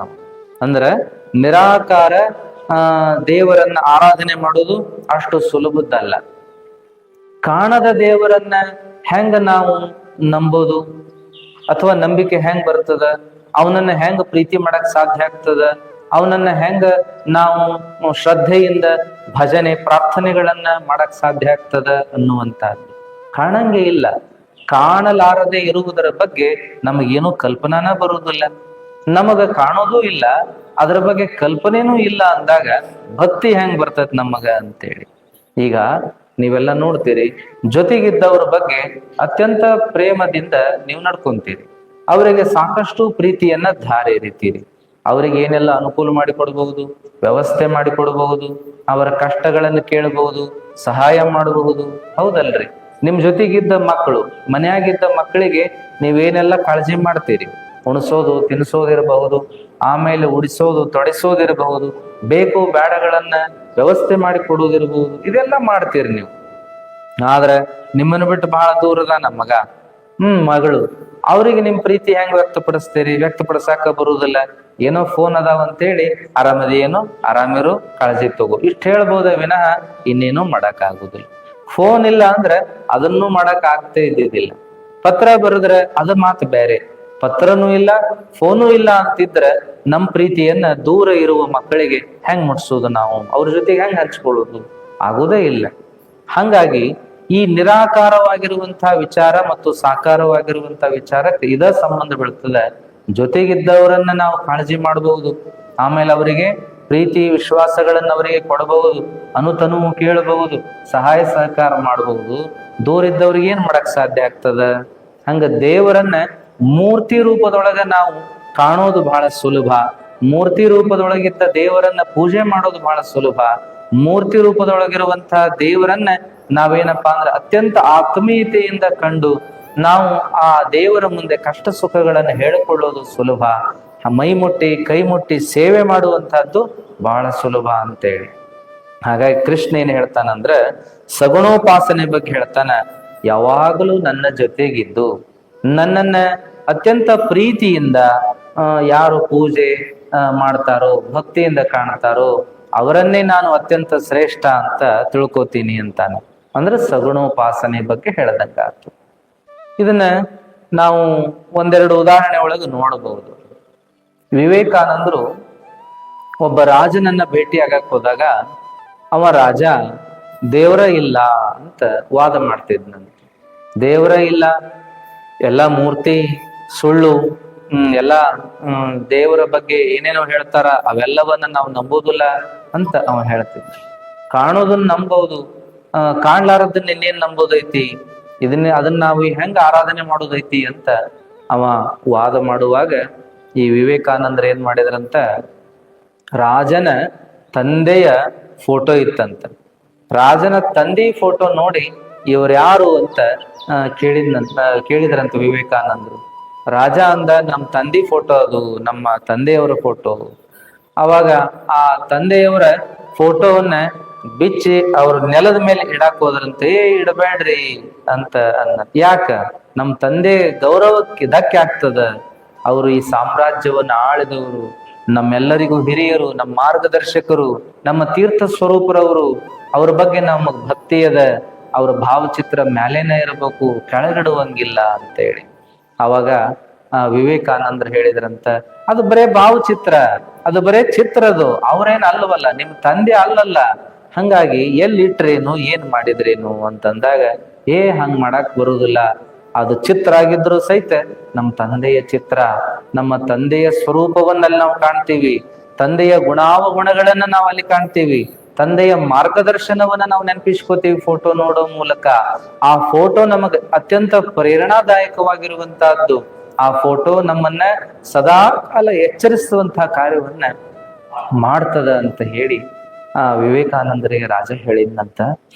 ಅವಾಗ ವಿವೇಕಾನಂದರಂದ್ರು, ದೇವರು ಕಾಣಂಗಿಲ್ಲ ಖರೆ, ಆದ್ರೆ ದೇವರನ್ನ ಒಂದು ಮೂರ್ತಿ ರೂಪದೊಳಗ ನಾವು ಇಟ್ಕೊಂಡು ಪೂಜಾ ಮಾಡ್ತೇವಿ, ಭಕ್ತಿ ಸಲ್ಲಿಸ್ತೀವಿ. ಮುಂದೆ ಅದರಿಂದ ನಾವೇನಪ್ಪಾ ಅಂದ್ರೆ ಪ್ರೇರಣೆ ಪಡಿತೀವಿ. ಏನಪ್ಪಾ, ಒಳ್ಳೆ ರೀತಿ ಜೀವನ ಮಾಡ್ಬೇಕು, ನೈತಿಕವಾಗಿ ನಾವು ಉತ್ತಮರಾಗಿರಬೇಕು, ಒಬ್ಬರಿಗೊಬ್ರು ಸಹಾಯಕಾರಿಗಳಾಗಿ ಬದುಕಬೇಕು, ನಮ್ಮ ಜೀವನವನ್ನು ನಾವು ಶ್ರೇಷ್ಠವಾಗಿ ಕಳಿಬೇಕು, ಎಲ್ಲರನ್ನ ಪ್ರೇಮದಿಂದ ಕಾಣಬೇಕು. ಹಿಂಗ ನಾವು ಆ ಮೂರ್ತಿಯ ಮೂಲಕ ಅನೇಕ ವಿಚಾರಗಳನ್ನ ತಿಳ್ಕೊಳ್ಳುವಂತಹ ಕಾರ್ಯವನ್ನ ಮಾಡ್ತೀವಿ. ಮತ್ತು ಒಂದು ಭಯವನ್ನ ಇಟ್ಟುಕೊಂಡು ಭಕ್ತಿಯನ್ನ ಮಾಡ್ತೀವಿ. ನಂತರದಲ್ಲಿ ಅಧರ್ಮದ ಕಾರ್ಯವನ್ನ, ಅವಿವೇಕದ ಕಾರ್ಯವನ್ನ ಮಾಡ್ಲಾರದಂಗ ನಾವು ಎಚ್ಚರಿಕೆಯನ್ನು ವಹಿಸ್ತೀವಿ. ಯಾವಾಗ ಅಂದ್ರೆ ಆ ಮೂರ್ತಿ ರೂಪದೊಳಗ ದೇವರನ್ನ ಮಾಡಿಕೊಂಡಾಗ, ಫೋಟೋ ರೂಪದೊಳಗ ದೇವರನ್ನ ಮಾಡಿಕೊಂಡಾಗ. ಫೋಟೋ ದೇವರಲ್ಲ, ಮೂರ್ತಿ ದೇವರಲ್ಲ, ಆದ್ರೆ ದೇವರನ್ನ ಕಾಣುವಂತ ಒಂದು ದಾರಿ ಅದು. ದೇವರನ್ನ ನಾವು ಅನುಭವಿಸುವ, ದೇವರನ್ನ ಆರಾಧನೆ ಮಾಡುವ, ದೇವರನ್ನ ನಾವು ಸದಾಕಾಲ ಸ್ಮರಿಸುವಂತ ಒಂದು ವ್ಯವಸ್ಥೆಗೆ ನಾವು ಅದನ್ನ ಮಾಡಿಕೊಂಡೀವಿ ಅನ್ನುವಂತ ಮಾತನ್ನ ವಿವೇಕಾನಂದರು ಹೇಳ್ತಾ ಬರ್ತಾರೆ. ಹೆಂಗ ನಾವೇನಪ್ಪಾ ಅಂದ್ರೆ ಮೂರ್ತಿಗಳ ಮೂಲಕ ದೇವರನ್ನ ಕಾಣುವಂತಹ ಕಾರ್ಯ. ಮೊದಲೇನ್ ಮಾಡ್ತಿದ್ರು ಅಂದ್ರೆ ಮಣ್ಣಿನೊಳಗ, ನೀರಿನೊಳಗ, ಗಾಳಿ ಒಳಗ, ಸೂರ್ಯ ಚಂದ್ರರೊಳಗ, ಗಿಡ ಮರದೊಳಗ, ಪ್ರಾಣಿ ಪಕ್ಷಿಗಳೊಳಗ ದೇವರನ್ನ ಕಾಣುವ ಕಾರ್ಯವನ್ನ ಮಾಡ್ತಿದ್ರು. ಆಮೇಲೆ ಇವೆಲ್ಲ ಮೂರ್ತಿಗಳು ಬಂದವು. ಯಾರು ಧ್ಯಾನ ಮಾಡುವಾಗ, ಯಾರು ಅವರು ಧ್ಯಾನದೊಳಗೆ ಅತ್ಯಂತ ಸ್ಥಿತಿಯನ್ನ, ತುರ್ಯಾವಸ್ಥೆಯನ್ನ ಅನುಭವಿಸುವಂತ ಸಂದರ್ಭದೊಳಗೆ ಯಾವ ರೂಪವನ್ನು ತಮ್ಮ ಮುಖದಾಗ ಕಂಡ್ರೋ, ತಮ್ಮ ಮನದಾಗ ಕಂಡ್ರೋ, ಅಥವಾ ಎಲ್ಲಾ ಕಡೆಗಳಲ್ಲಿ ಕಂಡ್ರೋ ಅದನ್ನ ಮೂರ್ತಿ ಮಾಡಿದ್ರು. ದೇವ್ರಂದ್ರ ಹಿಂಗದಾನ ಅಂತ ಅವರು. ಏನಪ್ಪಾ ನಾವು ನೋಡ್ತೀವಿ, ಶಿವ ಅಂತ ನೋಡಿದಾಗ ಶಿವನ ಮೈ ಬಣ್ಣ ನೀಲಿ, ಶಿವನ ನೆತ್ತಿಯ ಮೇಲೆ ಗಂಗೆ, ಆಮೇಲೆ ಶಿವನ ಕೊರಳ ಮೈಯ ತುಂಬೆಲ್ಲ ಹಾವು, ಆಮೇಲೆ ಶಿವನ ಹಣೆಗಣ್ಣಿನೊಳಗ ಉರಿ, ಆ ನಂತರ ಶಿವ ಇರೋದು ಸ್ಮಶಾನ, ಇಂಥವೆಲ್ಲ ವಿವರಣೆ ನೋಡ್ತೀವಲ್ಲ, ಅದನ್ನ ಎಷ್ಟು ಚಂದ ಹೇಳ್ತಾರ ಅಂದ್ರೆ ಇಡೀ ವಿಶ್ವವೇ ಶಿವ. ಹೆಂಗ ಆಕಾಶದ ಬಣ್ಣ ನೀಲಿ ಐತಲ್ಲ, ಹಂಗ ಶಿವನ ಮೈ ಬಣ್ಣವನ್ನೆಲ್ಲ ನೀಲಿ ಮಾಡ್ಯಾರ. ಅಂದ್ರ ಇಡೀ ವಿಶ್ವ ತತ್ವವೇ ಶಿವನ ರೂಪದೊಳಗೆ ಐತಿ ಅಂತ, ಶಿವನ ರೂಪದೊಳಗೆ ಕಾಣುವಂತಹದ್ದು ಅಂತ. ನಂತರ ಏನಪ್ಪಾ, ನೀರು ಒಂದು ವಿಶ್ವ, ಎರಡನೇದ್ದು ಆಕಾಶ, ಮೂರನೇದ್ದು ನೀರು, ಆಮೇಲೆ ನಾಲ್ಕನೇದ್ದು ಗಾಳಿ, ಐದನೇದ್ದು ಏನಪ್ಪಾ ಅಂತ ಕೇಳಿದ್ರೆ ಉರಿ. ಇವೆಲ್ಲವನ್ನ ಅವನೊಳಗೆ ನೋಡೋ ಪ್ರಯತ್ನವನ್ನ ಮಾಡಿದ್ರು. ಅದಕ್ಕೆ ಒಂದು ಆಕಾರವನ್ನ ಕೊಟ್ಟರು. ನಿರಾಕಾರವಾಗಿರುವಂತ ವಿಶ್ವವ್ಯಾಪಿಯಾಗಿರುವಂತ ತತ್ವಕ್ಕೆ ಒಂದು ಆಕಾರ ಕೊಟ್ಟರು. ಅಂದ್ರೆ ಇಡೀ ವಿಶ್ವವನ್ನೇ ಒಂದು ವ್ಯಕ್ತಿ ರೂಪದೊಳಗೆ ಮಾಡಿದ್ರು. ಆಕಾಶದ ಬಣ್ಣವನ್ನೇ ಅವನಿಗೆ ಬಳದ್ರು. ಜಲ ತತ್ವವನ್ನೇ ಗಂಗೆಯ ರೂಪದಲ್ಲಿ ತಲೆ ಮ್ಯಾಗಿಟ್ರು. ಅಗ್ನಿ ತತ್ವವನ್ನೇ ಹಣಿ ಒಳಗೆ ಉರಿಗಣ್ಣನ್ನ ಮಾಡಿ ಹಣಿ ಒಳಗಿಟ್ರು. ಆಮೇಲೆ ವಾಯು ತತ್ವವನ್ನೇ ಹಾವು ಮಾಡಿ ಕೈಗೆ ಮೈಗೆ ಎಲ್ಲ ಸುತ್ತಿದ್ರು. ನಂತರದೊಳಗೆ ಏನಪ್ಪಾ ಅಂತಂದ್ರ ಪಶು ಪ್ರಾಣಿ ಪಕ್ಷಿಗಳ ಸಂಕೇತವಾಗಿರುವಂತ ಅನೇಕವನ್ನ ಅಲ್ಲಿ ಜೋಡಿಸಿದ್ರು. ಚರ್ಮಾಂಬರ ಧಾರಿ ಅಂತ ಮಾಡಿದ್ರು, ಜಟಾಜೂಟವನ್ನ ಮಾಡಿದ್ರು. ಇವೆಲ್ಲವನ್ನ ಮಾಡಿ ಆರಾಧನೆ. ಬಯಲನ್ನ ಪೂಜಾ ಮಾಡ್ರಿ ಅಂದ್ರೆ ಹೆಂಗ್ ಸಾಧ್ಯ ಐತಿ? ಬಯಲನ್ನ ಧ್ಯಾನ ಮಾಡ್ರಿ ಅಂದ್ರೆ ಹೆಂಗ್ ಸಾಧ್ಯ ಐತಿ? ಅದಕ್ಕೆ ಅದೇ ಬಯಲನ್ನೇ ಒಂದು ಆಕಾರವಾಗಿ ಮಾಡಿ ಪೂಜಾ ಮಾಡಕ ಪ್ರಾರಂಭ ಮಾಡಿದ್ರು. ಹಿಂಗ ನಾವೆಲ್ಲಾ ತತ್ವವನ್ನು ನೋಡ್ತೀವಿ. ಶಿವನ, ಬ್ರಹ್ಮನ, ವಿಷ್ಣುವಿನ, ದೇವಿಯ ಎಲ್ಲಾ ದೇವತೆಗಳನ್ನು ಕೂಡ ಇದೇ ರೀತಿ ಒಳಗ ಆರಾಧನೆ ಮಾಡುವಂತ ವ್ಯವಸ್ಥೆ ಬೆಳೆದು ಬಂತು ಅನ್ನುವಂತಹದ್ದು. ಸಾಮಾನ್ಯ ಮನುಷ್ಯನಿಗೆ ಸಗುಣೋಪಾಸನೆನೇ ಬಹಳ ಶ್ರೇಷ್ಠ. ಮೂರ್ತಿ ಪೂಜಾ ಮಾಡುವುದನ್ನ ಆತ ಅತ್ಯಂತ ಪ್ರೀತಿಯಿಂದ ಮಾಡಬಲ್ಲ. ಧ್ಯಾನ ಮಾಡು ಅಂದ್ರೆ ನಿದ್ದೆ ಮಾಡಿಬಿಡ್ತಾನ. ಜಪ ಮಾಡಿಬಿಡು ಅಂದ್ರೆ ಲೆಕ್ಕ ಮಾಡ್ತಾನ. ಅವನ ಜಪ ಆಗುದಿಲ್ಲ, ಅಲ್ಲಿ 108 ಆದವೋ ಇಲ್ಲೋ, 1008 ಆದವೋ ಇಲ್ಲೋ ಅಂತ ಲೆಕ್ಕ ಮಾಡ್ತಾನ ವಿನಃ ಜಪ ಮಾಡೋದಿಲ್ಲ. ನಿರಾಕಾರವಾದ ದೇವರನ್ನ ಧ್ಯಾನ ಮಾಡಂದ್ರೆ ನಿದ್ದೆ ಮಾಡ್ತಾನ ವಿನಃ, ಅಥವಾ ಯಾವ್ಯಾವುದೋ ವಿಚಾರದೊಳಗೆ ಕುಂದಿರ್ತಾನ ವಿನಃ ಅವನಿಗೆ ಭಕ್ತಿ ಮಾಡಕ ಸಾಧ್ಯ ಆಗುದಿಲ್ಲ. ಅದಕ್ಕ ಸಾಮಾನ್ಯ ಮನುಷ್ಯನಿಗೆ ಇದು ಸಾಧ್ಯನ ಆಗೋದಿಲ್ಲ, ಯಾವುದು ನಿರಾಕಾರವಾದ ಪೂಜೆ. ಅದಕ್ಕ ಸಗುಣೋಪಾಸನೆಯೇ ಶ್ರೇಷ್ಠ ಅನ್ನುವಂತ ನಿರ್ಣಯವನ್ನ ಕೃಷ್ಣ ಕೊಡ್ತಾ ಬರುವಂಥದ್ದದ. ಅದಕ್ಕೆ ನಮ್ಮಲ್ಲಿ ಏನ್ ಮಾಡಿದ್ವಿ ನಾವು, ಎಷ್ಟು ದೇವಸ್ಥಾನಗಳನ್ನ ಕಟ್ಟಿಕೊಂಡಿವಿ. ಎಂತೆಂಥ ದೇವಸ್ಥಾನ ಅಂದ್ರೆ ಸಣ್ಣ ದೇವಸ್ಥಾನದಿಂದ ಹಿಡ್ಕೊಂಡು, ಒಂದು ಅಂಗೈಯಗಲ ದೇವಸ್ಥಾನದಿಂದ ಹಿಡ್ಕೊಂಡು ನಾವು ಎಕರೆಗಟ್ಲೆ ಕಟ್ಟಿರುವಂತ ದೇವಸ್ಥಾನಗಳನ್ನ ಇವತ್ತು ನಮ್ಮ ದೇಶದಾಗ ನಾವು ನೋಡ್ತೀವಿ. ಆದ್ರೆ ಸ್ವಲ್ಪ ಹೆಚ್ಚ ಮಾಡಿದೀವಿ ನಾವು. 1-2 ಮಾಡ್ಬೇಕಾಗಿತ್ತು, ಲಕ್ಷ ಲಕ್ಷ ಮಾಡ್ಕೊಂಡ್ವಿ. ನಮ್ಮ ಸಂಶಯ ಒಂದ ಊರಾಗ ನೋಡಿದ್ರೆ ಎಷ್ಟು ನೂರಾರು ಗುಡಿಗಳದಾವು. ಸಣ್ಣ ದೊಡ್ಡ ಎಲ್ಲಾ ಹಿಡಿದ್ರೆ ನೂರಾರು ಗುಡಿಗಳು. ಮತ್ತೆ ಎಲ್ಲಾ ಗುಡಿಗೆ ಎಲ್ಲರಿಗೂ ಹೋಗಕ್ಕಾಗತ್ತನೋ ಆಗೋದಿಲ್ಲ. ಎಲ್ಲಾ ದೇವರನ್ನ ಒಂದ ಸಮ ಪೂಜೆ ಮಾಡಕ್ಕಾಗತ್ತನೋ ಆಗೋದಿಲ್ಲ. ಎಲ್ಲಾ ದೇವ್ರ ಮೇಲೆ ಎಲ್ಲರಿಗೂ ಪ್ರೀತಿ ಬರ್ತತನೋ ಬರಂಗಿಲ್ಲ. ದುರ್ಗಾ ಪೂಜಾ ಮಾಡೋರಿಗೆ ಏನಪ್ಪಾ ಅಂತಂದ್ರೆ, ಯಾವ್ದೋ ಮಾರಿ ಮಸಣಿ ಪೂಜಾ ಮಾಡಂದ್ರ ಒಲ್ಲೆತಾರ ಅವ್ರು. ನಮಗೇನ್ ಅದ್ರ ಮ್ಯಾಗ ಭಕ್ತಿ ಇಲ್ ಬಿಡ್ರಿ ಅಂತಾರ ಅವ್ರು. ಶಿವನ ಮ್ಯಾಗ ಭಕ್ತಿ ಮಾಡೋರು ವಿಷ್ಣುವಿನ ಮ್ಯಾಗಿಲ್ಲ, ವಿಷ್ಣುವಿನ ಮ್ಯಾಗ ಭಕ್ತಿ ಮಾಡೋರ ಬ್ರಹ್ಮನ ಮ್ಯಾಗಿಲ್ಲ. ಹಿಂಗಿರ್ತದ್ರಿ ಅದು. ಹಾಗಾಗಿ ಎಷ್ಟ ದೇವರನ್ನ ನಾವು ಗುಡಿ ಕಟ್ಟಿ ಪೂಜೆ ಮಾಡ್ತೀವಿ ಅಂದ್ರು ಎಲ್ಲಾ ದೇವರ ಮೇಲೆ ಎಲ್ಲರಿಗೂ ಭಕ್ತಿ ಬರುವುದಿಲ್ಲ, ಆಮೇಲೆ ಭಯ ಬರುವುದಿಲ್ಲ, ಆಚರಣೆಯನ್ನ ಮಾಡೋಕಂತೂ ಮೊದಲ ಆಗುದಿಲ್ಲ. ಅದಕ್ಕೆ ಅವರವರ ಭಕ್ತಿ ಪ್ರೀತಿಗೆ ಅವರವರು ಒಂದೊಂದು ದೇವಸ್ಥಾನವನ್ನ ಕಟ್ಟಿಕೊಂಡು ಪೂಜೆ ಮಾಡ್ತಾರ, ತಪ್ಪೇನಿಲ್ಲ. ಆದ್ರ ಗುಡಿ ಕಟ್ಟುದ ಪೂಜೆ ಮಾಡುವುದ ಮುಖ್ಯ ಅಲ್ಲ. ದೇವರ ಭಾವನೆಯನ್ನ ಮನದಾಗ ತುಂಬಿಕೊಂಡು ದೇವರೇ ನಾವು ಆಗುವಂತ ದಾರಿಯನ್ನ ಹಿಡಿದೇ ಇದ್ರ ಎಲ್ಲವೂ ವ್ಯರ್ಥ ಅನ್ನುವಂಥದ್ದು ಕೂಡ ಐತಿ. ಅದಕ್ಕ ನಮಗ ಒಮ್ಮೆ ಅಜ್ಜವ್ರು ಹೇಳಿದ್ರು ಒಂದು ಮಾತು, ಏನಪ್ಪಾ ಅಂದ್ರೆ ಹೊಸಾದ್ ಮಾಡಬೇಡ್ರಿ, ಹಳೇದು ಬಿಡಬೇಡ್ರಿ ಅನ್ನುವಂಥದ್ದು. ನಾವು ಬರೇ ಹೊಸಾದ್ ಮಾಡ್ಕೋತ ಹೋಗಿ ಹಳೇದನ್ನ ನಾವು ಕೈ ಬಿಟ್ಟಿವಿ ಅಂದ್ರೆ ಅದರಿಂದ ಸಾಧನ ಆಗೋದಿಲ್ಲ.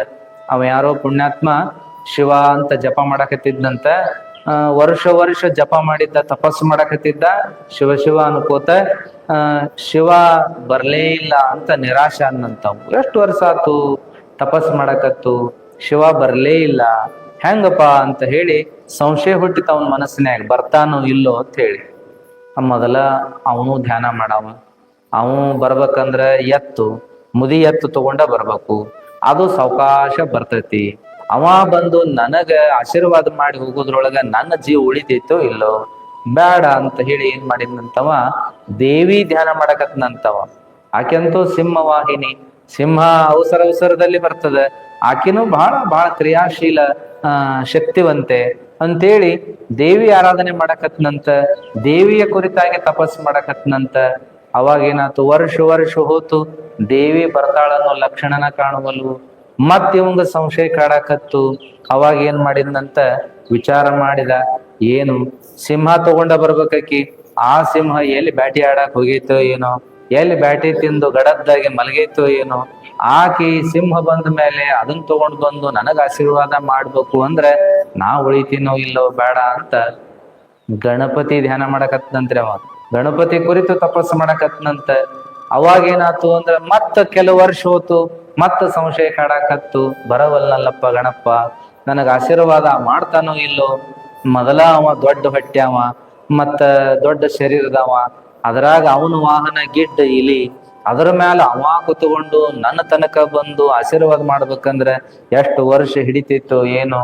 ಬೇಡ ಬೇಡ, ಅವನಿಗಿಂತಲೂ ದೌಡ್ ಬರಾವ ಅಂದ್ರೆ ಷಣ್ಮುಖ, ನವಿಲಿನ ಮೇಲೆ ಸರ್ರಂತ ಬರ್ತಾನ, ಅವನ್ನ ಧ್ಯಾನ ಮಾಡಿದ್ರಾತು ಅಂತೇಳಿ ಗಣಪತಿನ ಕೈ ಬಿಟ್ಟನಂತ ಷಣ್ಮುಖನ ಧ್ಯಾನ ಮಾಡಕತ್ನಂತ.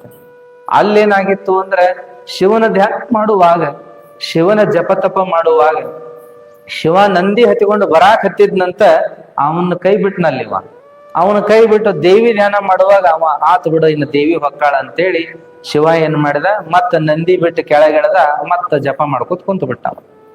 ದೇವಿ ಸಿಂಹವಾಹಿನಿಯಾಗಿ ಬರಬೇಕು ಅನ್ಕೊಡದ ಏನಾಯ್ತು ಅಂದ್ರೆ ಇವ ಮಂತ್ರ ಚೇಂಜ್ ಮಾಡಿದ್ನಲ್ಲಿ. ಇವ ಏನ್ ಮಾಡಿದ ಅಂದ್ರೆ ಗಣಪತಿ ಧ್ಯಾನ ಮಾಡಕತ್ತು ಬಿಟ್ಟ. ದೇವಿ ಅಂದ್ಲು, ಗಣಪನ ಹೋಲಿ ಬಿಡು, ಸಣ್ಣವ, ಬಹು ಪ್ರೀತಿ ಹುಡುಗವ, ಬಹು ಪ್ರೀತಿಯ ಮಗ ಅವರಿಗೆ, ಮತ್ತ ಜಗತ್ನಾಗ ಎಲ್ಲರೂ ಬಹಳ ಪ್ರೀತಿಯಿಂದ ಪೂಜಾ ಮಾಡೋ ದೇವ್ರವ, ಅವನ ಹೋಗ್ಲಿ ಬಿಡು ಅಂತ ದೇವಿ ಕೈ ಬಿಟ್ಟು ಬಿಟ್ಲು. ಮುಂದೆ ಇವ ಗಣಪನ ಧ್ಯಾನ ಮಾಡುವಾಗ ಗಣಪನು ಕೂಡ ಬರ್ಬೇಕಂತ ಸಜ್ಜ ಆಗಿದ್ದ, ಇಲಿ ಮ್ಯಾಗ ಕುಂತಿದ್ದ, ಬರಾಕು ಹತ್ತಿದ್ದ. ಅಷ್ಟೊತ್ತಿಗೆ ಏನಾಗ್ಬಿಡ್ತು, ಇವ ಮಂತ್ರ ಚೇಂಜ್ ಮಾಡಿದಿವ, ಷಣ್ಮುಖನ ಧ್ಯಾನ ಮಾಡಕತ್ನಂತ. ಅವಾಗ ಗಣಪನು ಕೈ ಬಿಟ್ಟು ಬಿಟ್ಟವ, ಹೋಲಿ ಬಿಡು ಅಣ್ಣನ ಹೋಗೋಲ್ನಾಕ ದೊಡ್ಡವದಾನ, ಅವನ ಆಶೀರ್ವಾದ ಮಾಡಿ ಬರ್ಲಿ ಅಂತ ಹೇಳಿ ಮುಂದೆ ಇವ ನವುಲ್ ಹತ್ತಿ ಬರಬೇಕು ಅಂತ ಇವ ಅನಗೊಡದನ. ಇಲ್ಲಿ ಇವ ಬದ್ಲಿ ಮಾಡಿದಿವ, ಆಂಜನೇಯ ನಮ ಚಾಲು ಮಾಡಿದ, ಹನುಮಪ್ಪನ ಧ್ಯಾನ ಮಾಡಕತ್ತ. ಅವ ನವಿಲಿನ ಮ್ಯಾಗ ಬರೋ ತಡ ಅದಿಗಿತ್ತು. ಹನುಮಪ್ಪ ಏನ ಕೈ ಉದ್ದ ಮಾಡಿದ್ನಂದ್ರ ಇಲ್ಲೇ ಇರ್ತಾನವ, ಬಂದ ಬಿಡ್ತಾನ ಅಂತ ಹನುಮಪ್ಪನ ಧ್ಯಾನ ಮಾಡಕತ್ತ. ಷಣ್ಮುಖನು ಸಹಿತ ಕೈ ಬಿಟ್ಟನಂತ. ಹಿಂಗ ನಾವು ಮಂತ್ರಗಳನ್ನ ಬದ್ಲಿ ಮಾಡ್ಕೋತ ಹೋಗೋದು, ದೇವರನ್ನ ಬದ್ಲಿ ಮಾಡ್ಕೋತ ಹೋಗೋದು, ಆಮೇಲೆ ಏನಪ್ಪಾ ಅಂತಂದ್ರೆ ಬಹುದೇವೋಪಾಸನೆ ಮಾಡೋದು. ಇದಕ್ಕಿಂತಲೂ ಕೂಡ ಯಾವುದು ಶ್ರೇಷ್ಠ ಅಂದ್ರ, ಯಾವುದನ್ನ ನೀವು ನಂಬ್ತಿರಲ್ಲ ಕೊನೆಯವರೆಗೂ ಅದನ್ನ ಪಾಲಿಸ್ಕೊಂಡು ಹೋಗ್ಬೇಕ್ರಿ. ನೀವು ದೇವರ ವಿಷಯದಲ್ಲಿರ್ಬಹುದು, ಮಂತ್ರದ ವಿಷಯದಲ್ಲಿರ್ಬಹುದು, ಪೂಜೆಯ ವಿಷಯದಲ್ಲಿರ್ಬಹುದು, ಜಪ ತಪದ ವಿಷಯದಲ್ಲಿರ್ಬಹುದು, ನೀವು ಏಕನಿಷ್ಠೆಯನ್ನ ಬೆಳೆಸ್ಕೋಬೇಕು. ಅದನ್ನೇ ಹೇಳ್ಬೇಕ್ರಿ. ನೀವು ಅದನ್ನ ಬಿಟ್ಟು ಬೇರೆ ಹೇಳುವಂಗಿಲ್ಲ. ನೀವು ನೋಡ್ರಿ, ನಾವು ಎಡವಿದ್ರು ಬಿದ್ರು ಏನಂತೀವ್ರಿ, ಯವ್ವ ಅಂತೀವಿ, ಹೌದಲ್ರಿ? ಅವನ್ನ ನೆನೆಸ್ತೀವಿ ನಾವೆಲ್ಲ, ಹೌದಲ್ರಿ? ಎಲ್ಲೋ ಕ್ವಚಿತ್ ಅದು ಯಪ್ಪ ಅನ್ನೋದು ಬಾಳ, ಅದು ಭಯ ಆದಾಗ್ರಿ, ಅದು ಭಯ ಆದಾಗ ಯಪ್ಪ ಅಂತೀವಿ, ಹೌದಲ್ರಿ? ಯಾವಾಗ ಒಮ್ಮೆ ಅದು ಅವ್ವ ಅಂತ ನೆನ್ಸೋದೇ ಬಹಳ ಇರ್ಲಿ. ಅಷ್ಟು ಸಹಜವಾಗಿ ನಮ್ಮ ಬಾಯಾಗ ಏನ್ ಬರಬೇಕು ಅಂದ್ರೆ ನಾವು ನಂಬಿದ ದೇವ್ರ ಹೆಸರು ಬರಬೇಕು. ಎಂಥ ಸಮಯದೊಳಗಾದ್ರೂ ಕೂಡ ಆ ನಿಷ್ಠತ ನಮಗ ಬರಬೇಕು. ಒಬ್ಬ ಗುರುವಿನ ನಿಷ್ಠೆ ಬರಬೇಕು, ಒಂದು ದೇವರ ನಿಷ್ಠೆ ಬರಬೇಕು. ಇರ್ಲಿ, ಇನ್ನುಳಿದ ದೇವರಿಗೆ ಗೌರವ ಕೊಡೋಣ, ನಾವೆಲ್ಲ ಇನ್ನುಳಿದ ಗುರುಗಳಿಗೆ ಗೌರವ ಕೊಡೋಣ. ಆದ್ರೆ ನಾವು ನಂಬಿದ ದೇವರನ್ನ ಕಡೇ ತನಕ ನಾವು ಬಿಡಲಾರ್ದಂಗ ಆ ಆರಾಧನೆ ಮಾಡ್ಬೇಕ್ರಿ. ನಾವು ಅದರೊಳಗೆ ಏಳ್ಳಿ ಬೀಳ್ಳಿ ಅದೊಂದ ಭಕ್ತಿಯನ್ನ ನಾವು ಮಾಡ್ಬೇಕು. ಅದಕ್ಕ ಕೃಷ್ಣ ಏನಂದಾನ, ಅನವರತ ಅಂತ ಬೆಳೆಸಿ, ಯಾವಾಗಲೂ ಕೂಡ ಅಂತ. ಅದಕ್ಕೆ ನಾವು ನಿನ್ನೆ ಒಂದು ಮಾತು ನೋಡಾತಿದ್ವಲ್ಲ, ಅನುಪಮ ಅಚಲ ಅಂತ ನೋಡಾಕತ್ತಿದ್ವಿ. ಅನುಪಮವಾಗಿರುವಂತ ಅಂದ್ರೆ ಹೋಲಿಕೆ ಕೊಡಾಕ ಬಂದಿರಬಾರ್ದು ಅಂತ ಭಕ್ತಿ ನಮ್ದಿರ್ಬೇಕು. ಎರಡನೇದೇನಪ್ಪಾ ಅಂದ್ರೆ ಅಚಲ ಅಂದ್ರೆ ನಮ್ ಭಕ್ತಿ ಅಳಗಾಡ್ಬಾರ್ದು, ಸಂಶಯದಿಂದ ಕೂಡಿರಬಾರ್ದು. ಒಮ್ಮೆ ಭಕ್ತಿ ಮಾಡಿದೀವಿ, ಒಮ್ಮೆ ಇಲ್ಲ, ಒಮ್ಮೆ ನಂಬಿಕೆಯಿಂದ ಮಾಡಿದೀವಿ, ಒಮ್ಮೆ ಇಲ್ಲ ಅನ್ನುವಂಗ ಆಗಬಾರ್ದು. ಅದು ಏನಾರ ಯಾಕಾಗ್ಲಿ ನಮ್ಮ ಭಕ್ತಿ ಸ್ಥಿರವಾಗಿರಬೇಕು, ಅಚಲವಾಗಿರಬೇಕು ಅನ್ನುವಂಥ ಮಾತದ. ಅನುಪಮ ಅಚಲ ಭಕ್ತಿ ಭಾವಾನುಕೂಲನೆ ಶಂಭುಲಿಂಗ ಅಂತ. ದೇವರು ಯಾವಾಗ ಒಲಿತಾನಂದ್ರ ನೀವು ನಿಷ್ಠೆಯಿಂದ ಅವನನ್ನ ಧ್ಯಾನ ಮಾಡಿದ್ರ, ಶ್ರದ್ಧೆಯಿಂದ ಅವನ ಪೂಜಾ ಮಾಡಿದ್ರ, ನಂಬಿಕೆಯಿಂದ ನಡ್ಕೊಂಡ್ರ, ಕಡೆತನಕ ಆ ಭಕ್ತಿಯನ್ನ ಬಿಡಲಾರ್ದಂಗ ಮಾಡಿದ್ರ ದೇವ್ರು ಒಲಿತಾನ ವಿನಃ ನಿಮಗ್ ಪ್ರೀತಿ ಬಂದಾಗ ಮಾಡಿದ್ರಿ ಬ್ಯಾಸರಾದಾಗ ಬಿಟ್ರಿ ಅಂತ ಇಲ್ಲ. ನೀವು ಆಸೆ ಪಟ್ಟದ್ದು ನಾವು ಕೊಟ್ರಷ್ಟ ಭಕ್ತಿ ಮಾಡಿದ್ರಿ, ನೀವು ಆಸೆ ಪಟ್ಟದ್ದು ನಾವು ಕೊಡ್ಲಿಲ್ಲ ಅಂದ್ರೆ ಭಕ್ತಿ ಕೈ ಬಿಟ್ರಿ. ಕಷ್ಟ ಬಂದಾಗ ದೇವರನ್ನ ಕೈ ಬಿಟ್ರಿ, ಸುಖ ಬಂದಾಗ ದೇವರನ್ನ ಹಿಡಿದ್ರಿ, ಅಥವಾ ಸುಖ ಬಂದಾಗ ದೇವರನ್ನ ನೆನ್ಸಿದ್ರಿ, ಕಷ್ಟ ಬಂದಾಗ ಬೈಕೊಂಡ್ರಿ, ಕೈ ಬಿಟ್ರಿ ಅಂದ್ರೆ ಯಾವ ದೇವರ ಕೃಪೆಯೂ ನಿಮಗಾಗೋದಿಲ್ಲ. ಅದಕ್ಕೆ ಒಂದು ಮಾತು ಹೇಳ್ತಾರ ನೋಡ್ರಿ, ಏನಪ್ಪಾ ಅಂತಂದ್ರ, ಬಡತನ ಕೆಡರು ಕಂಟಕ ಬಂದಲ್ಲಿ ಚಿಂತೆಯಿಂದ ಭ್ರಾಂತಿಗುಂದದೆ ಇಪ್ಪ ಸದ್ಭಕ್ತಂಗೆ ಬೇಡಿದ್ದ ವರವ ನೀವ ನಮ್ಮ ಖಂಡೇಶ್ವರ ಅಂತ ಹೇಳ್ತಾರೆ. ಏನ ಕಷ್ಟ ಬಂದ್ರು ಕೂಡ ಭಕ್ತಿ ಬಿಡಂಗಿಲ್ಲ, ಭಕ್ತಿ ಬದ್ಲಿ ಮಾಡಂಗಿಲ್ಲ. ಏನಪ್ಪಾ, ಆ ದೇವ್ರ ಪೂಜಾ ಮಾಡಿ ಮಾಡಿ ಸಾಕಾತು, ಏನು ನಾವು ಉದ್ಧಾರನ ಆಗ್ಲಿಲ್ಲ, ಅದಕ್ಕೆ ಆ ದೇವ್ರನ್ನ ಕೈ ಬಿಟ್ಟು ಇನ್ನು ಬೇರೆ ದೇವ್ರನ್ನ ಹಿಡಿಯೋನು ಅಂದ್ವಿ ಅಂದ್ರೆ ಅದು ಭಕ್ತಿ ಅಲ್ಲ ಅಂತೇಳಿ. ಇಲ್ಲ, ಆ ದೇವ್ರ ಪೂಜಾ ಮಾಡ್ತಿದ್ವಿ ಖರೆ, ಆದ್ರೆ ಏನಾಯ್ತು ಅಂದ್ರೆ ಅದಕ್ಕಿಂತಲೂ ಚಲೋ ದೇವ್ರಂತ ಒಬ್ರು ಹೇಳಿದ್ರು, ಅದಕ್ಕೆ ಈ ದೇವ್ರನ್ನ ಬಿಟ್ಟಿವಿ, ಆ ದೇವ್ರನ್ನ ಹಿಡ್ದೀವಿ ಅಂದ್ರೆ ಅದು ತಪ್ಪು. ಇಲ್ರಿ, ನಾವು ಪೂಜಾ ಮಾಡೋ ದೇವ್ರು ಬಹಳ ಬಡ ದೇವ್ರು, ಅದು ಶ್ರೀಮಂತ ದೇವರೊಂದು ಬೇರೆ ಐತಿ, ಅದನ್ನ ಇನ್ನ ಮೇಲೆ ಪೂಜಾ ಮಾಡ್ಬೇಕಂತ ಮಾಡೀವಿ ಅಂದ್ರ ಅದು ತಪ್ಪು. ದೇವ್ರೊಳಗ ಬಡವ ಶ್ರೀಮಂತ ಇಲ್ಲ, ದೇವ್ರೊಳಗ ಶಕ್ತಿವಂತ ಅಶಕ್ತ ದೇವರು ಅಂತಿಲ್ಲ, ದೇವ್ರೊಳಗ ಸಣ್ಣವ ದೊಡ್ಡವ ಅಂತಿಲ್ಲ, ದೇವ್ರೊಳಗ ನಮ್ಮವ ಇನ್ನೊಬ್ಬರವ ಅಂತಿಲ್ಲ, ದೇವ್ರೊಳಗ ಜಾತಿ ಧರ್ಮ ಇಲ್ಲ, ಎಲ್ಲವನ್ನ ಎಲ್ಲಾರು ಮಾಡುವಂಥದ್ದು. ದೇವರಿಗೆ ಯಾವ ಜಾತಿ, ದೇವರಿಗೆ ಯಾವ ಧರ್ಮ, ದೇವರಿಗೆ ಯಾವ ಶಕ್ತ ಅಶಕ್ತ, ಬಡವ ಶ್ರೀಮಂತ ಭಾವನೆನೇ ಇಲ್ಲ ಅನ್ನುವಂತಹದ್ದು. ಅವೆಲ್ಲವನ್ನ ಮೀರಿದ ಶಕ್ತಿಗೆ ದೇವರು ಅಂತ ಕರೀತಾರೆ. ಅಂದ ಮೇಲೆ ನಾವು ಯಾವ ದೇವರ ಮೇಲೆ ಒಂದು ಭಕ್ತಿಯನ್ನ ಬೆಳೆಸ್ಕೋತೀವಿ, ಯಾವ ದೇವರನ್ನ ನಂಬ್ತೀವಿ, ಯಾವ ದೇವರ ಪೂಜೆಯನ್ನ ವ್ರತವನ್ನ ಹಿಡಿತೀವಿ, ಅದನ್ನ ಕಡೆತನಕ ಬಿಡಬಾರದು ಅನ್ನುವಂಥದ್ದದ. ಅದರ ಜೋಡಿ ಗುರುಗಳು ಕೂಡ, ಗುರು ದೇವರು ಇಬ್ಬರು ವಿಷಯದಲ್ಲೂ ನಾವು ಭೇದ ಭಾವ ಮಾಡಂಗಿಲ್ಲ, ಇಬ್ಬರು ವಿಷಯದಲ್ಲೂ ನಾವು ಸಂಶಯ ತಾಳಂಗಿಲ್ಲ, ಇಬ್ಬರು ವಿಷಯದಲ್ಲೂ ಕೂಡ ನಾವು ನಿಷ್ಠೆಯನ್ನ ಬೆಳೆಸಿಕೊಂಡೇ ಹೋಗ್ತೀವಿ ಅನ್ನುವಂಥದ್ದು ಯಾರಿಗಿರ್ತದೋ ಅವರೇ ಶ್ರೇಷ್ಠರು ಅನ್ನುವಂಥದ್ದನ್ನ ನಾವು ಇಲ್ಲಿ ನೋಡ್ತಾ ಬರ್ತೀವಿ.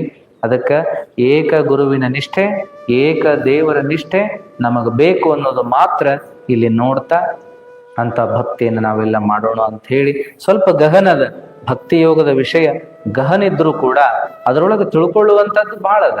ನಾವು ತಪ್ಪು ಆಚರಣೆ ಮಾಡಿ ನಾವು ಜೀವನವನ್ನು ಕಳೆಯುವುದಕ್ಕಿಂತ ತಿಳ್ಕೊಂಡು ಒಳ್ಳೆ ರೀತಿಯಲ್ಲಿ ಆಚರಣೆ ಮಾಡೋದು ಬಹಳ ಒಳ್ಳೇದು ಅಂತೇಳಿ ಒಂದು ಉದಾಹರಣೆ ಕೊಟ್ಟು ಮುಗಿಸೋದು ಅಂದ್ರೆ, ಬ್ರಹ್ಮನಿಗೆ ಅಹಂಕಾರ ಬಂತಂತ್ರಿ. ಈ ಸೃಷ್ಟಿ ಎಲ್ಲ ಮಾಡವ್ ನಾನ, ನನ್ನೊಬ್ಬಂದ ಪೂಜಾ ಆಗ್ಬೇಕು, ನಂದೊಬ್ಬಂದ ಆರಾಧನಾ ಆಗ್ಬೇಕು ಅಂತ ಅವಂಗ ಭಾವನಾ. ಆಮೇಲೆ ಏನಾಯ್ತು ಅಂದ್ರೆ ಅವ ಲಕ್ಷ್ಯ ಕೊಟ್ಟು ನೋಡಿದ, ಏನಾಗಿತ್ತು ಅಂದ್ರೆ ಕೃಷ್ಣನ ಪೂಜಾ ನಡೆದತ್ತಂತೆಲ್ಲ ಆ ಕಡೆ. ಬ್ರಿಡ್ಜ್ ನಾಡು ಅಂತ ಬರ್ತದ ಆ ಕಡೆ, ಅಲ್ಲೆಲ್ಲ ಬರೀ ಕೃಷ್ಣಂದೇ. ಅಲ್ಲಿ ಕೃಷ್ಣನ ಆರಾಧನೆ ನಡೆದತ್ತು. ಕೃಷ್ಣ ಇನ್ನೂ ಇದ್ದವಾಗ, ಅವಾಗ ಅವ ಈ ದನಕಾಯಿ ಹುಡುಗರ ಜೋಡಿ ಆಟ ಆಡೋದು, ಮನಿಗೆ ಓಡಾಡಿ ಹೋಗಿ ಬೆಣ್ಣೆ ಕದ್ಕೊಂಡು ತಿನ್ನೋದು, ಎಲ್ಲರನ್ನೂ ಕಾಡ್ಸೋದು, ಹಿಂಗೆಲ್ಲ ಮಾಡ್ತಿದ್ದವ. ಹಿಂಗೆಲ್ಲ ಮಾಡ್ಕೋತಿದ್ದಾಗ ಅವ ಏನ ಮಾಡಿದ್ರು ಎಲ್ಲರಿಗೂ ಅದು ಬಹಳ ಪ್ರೀತಿ ಆಗ್ತಿತ್ತು. ಕೃಷ್ಣ ಅಂದ್ರೆ ಎಲ್ಲರಿಗೂ ಪ್ರೀತಿನ.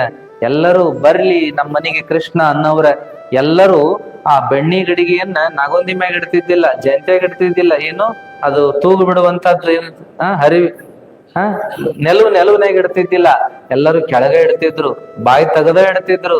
ಬೆಣ್ಣಿ ಕಾಣ್ಲಿ ಅವಂಗ, ನಮ್ ಮನ್ಯಾಗ ಬಂದ್ ತಿಂದೋಲಿ, ಅವ ನಮ್ ಮನ್ಯಾಗ ಬಂದ್ ತಿಂದೋಲಿ, ಇಷ್ಟು ಪ್ರೀತಿ ಅವನ ಮೇಲೆ.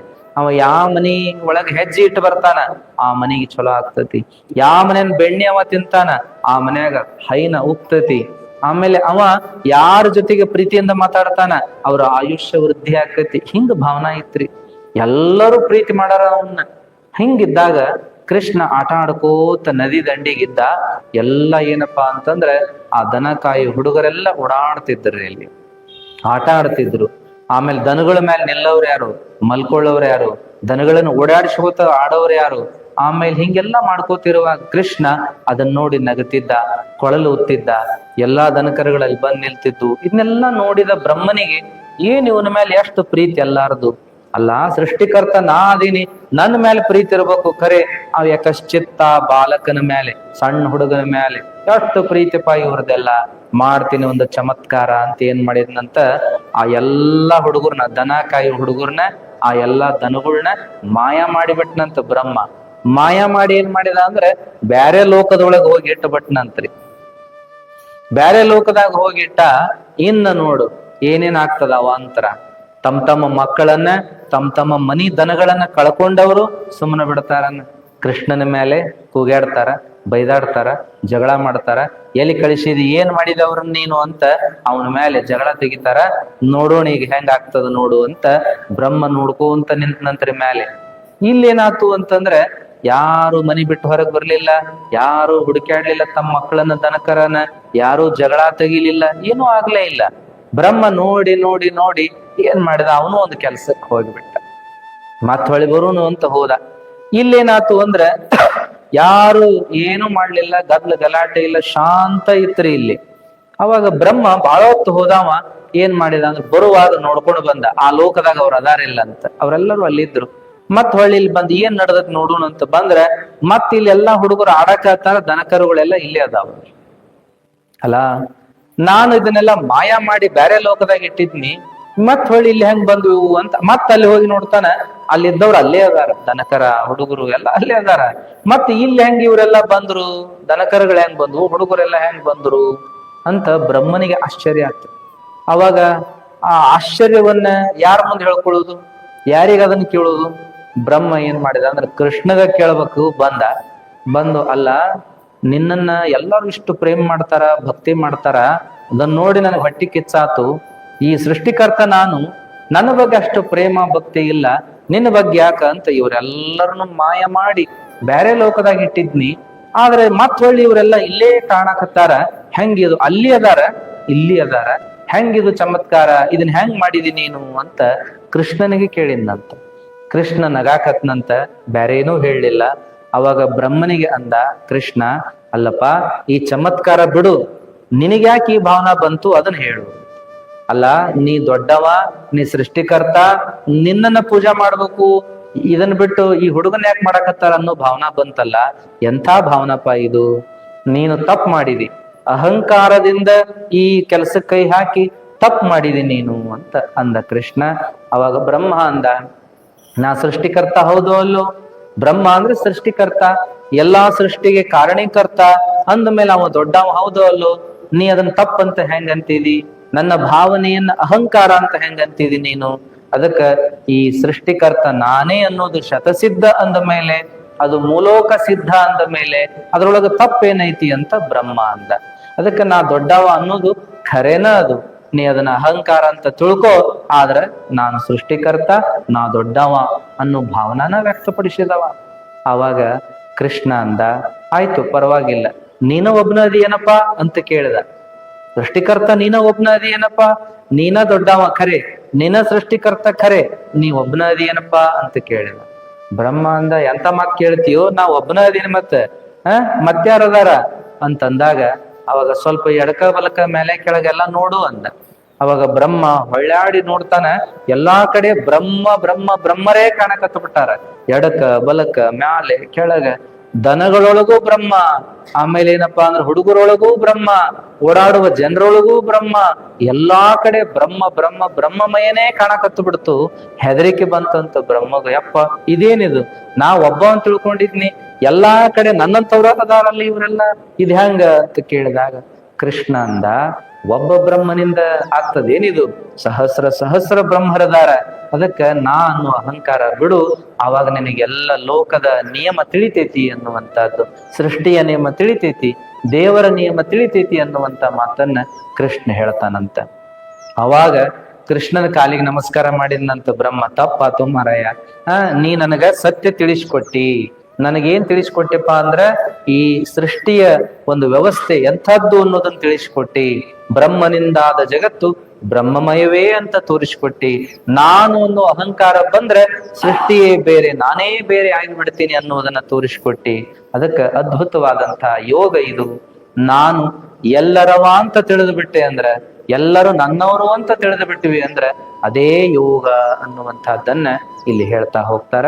ಅದಕ್ಕೆ ಇಂಥ ಒಂದು ಸಗುಣೋಪಾಸನೆಯ ಬಗ್ಗೆ ಬಹಳಷ್ಟು ವಿಚಾರಗಳು ಮುಂದುವರಿತವ. ಕೃಷ್ಣನ ಉತ್ತರಕ್ಕೆ ಮತ್ತೊಂದು ಪ್ರಶ್ನೆಯನ್ನ ಅರ್ಜುನ ತೆಗಿತಾನ. ಅದಕ್ಕೆ ಏನೇನು ಉತ್ತರವನ್ನ ಕೃಷ್ಣ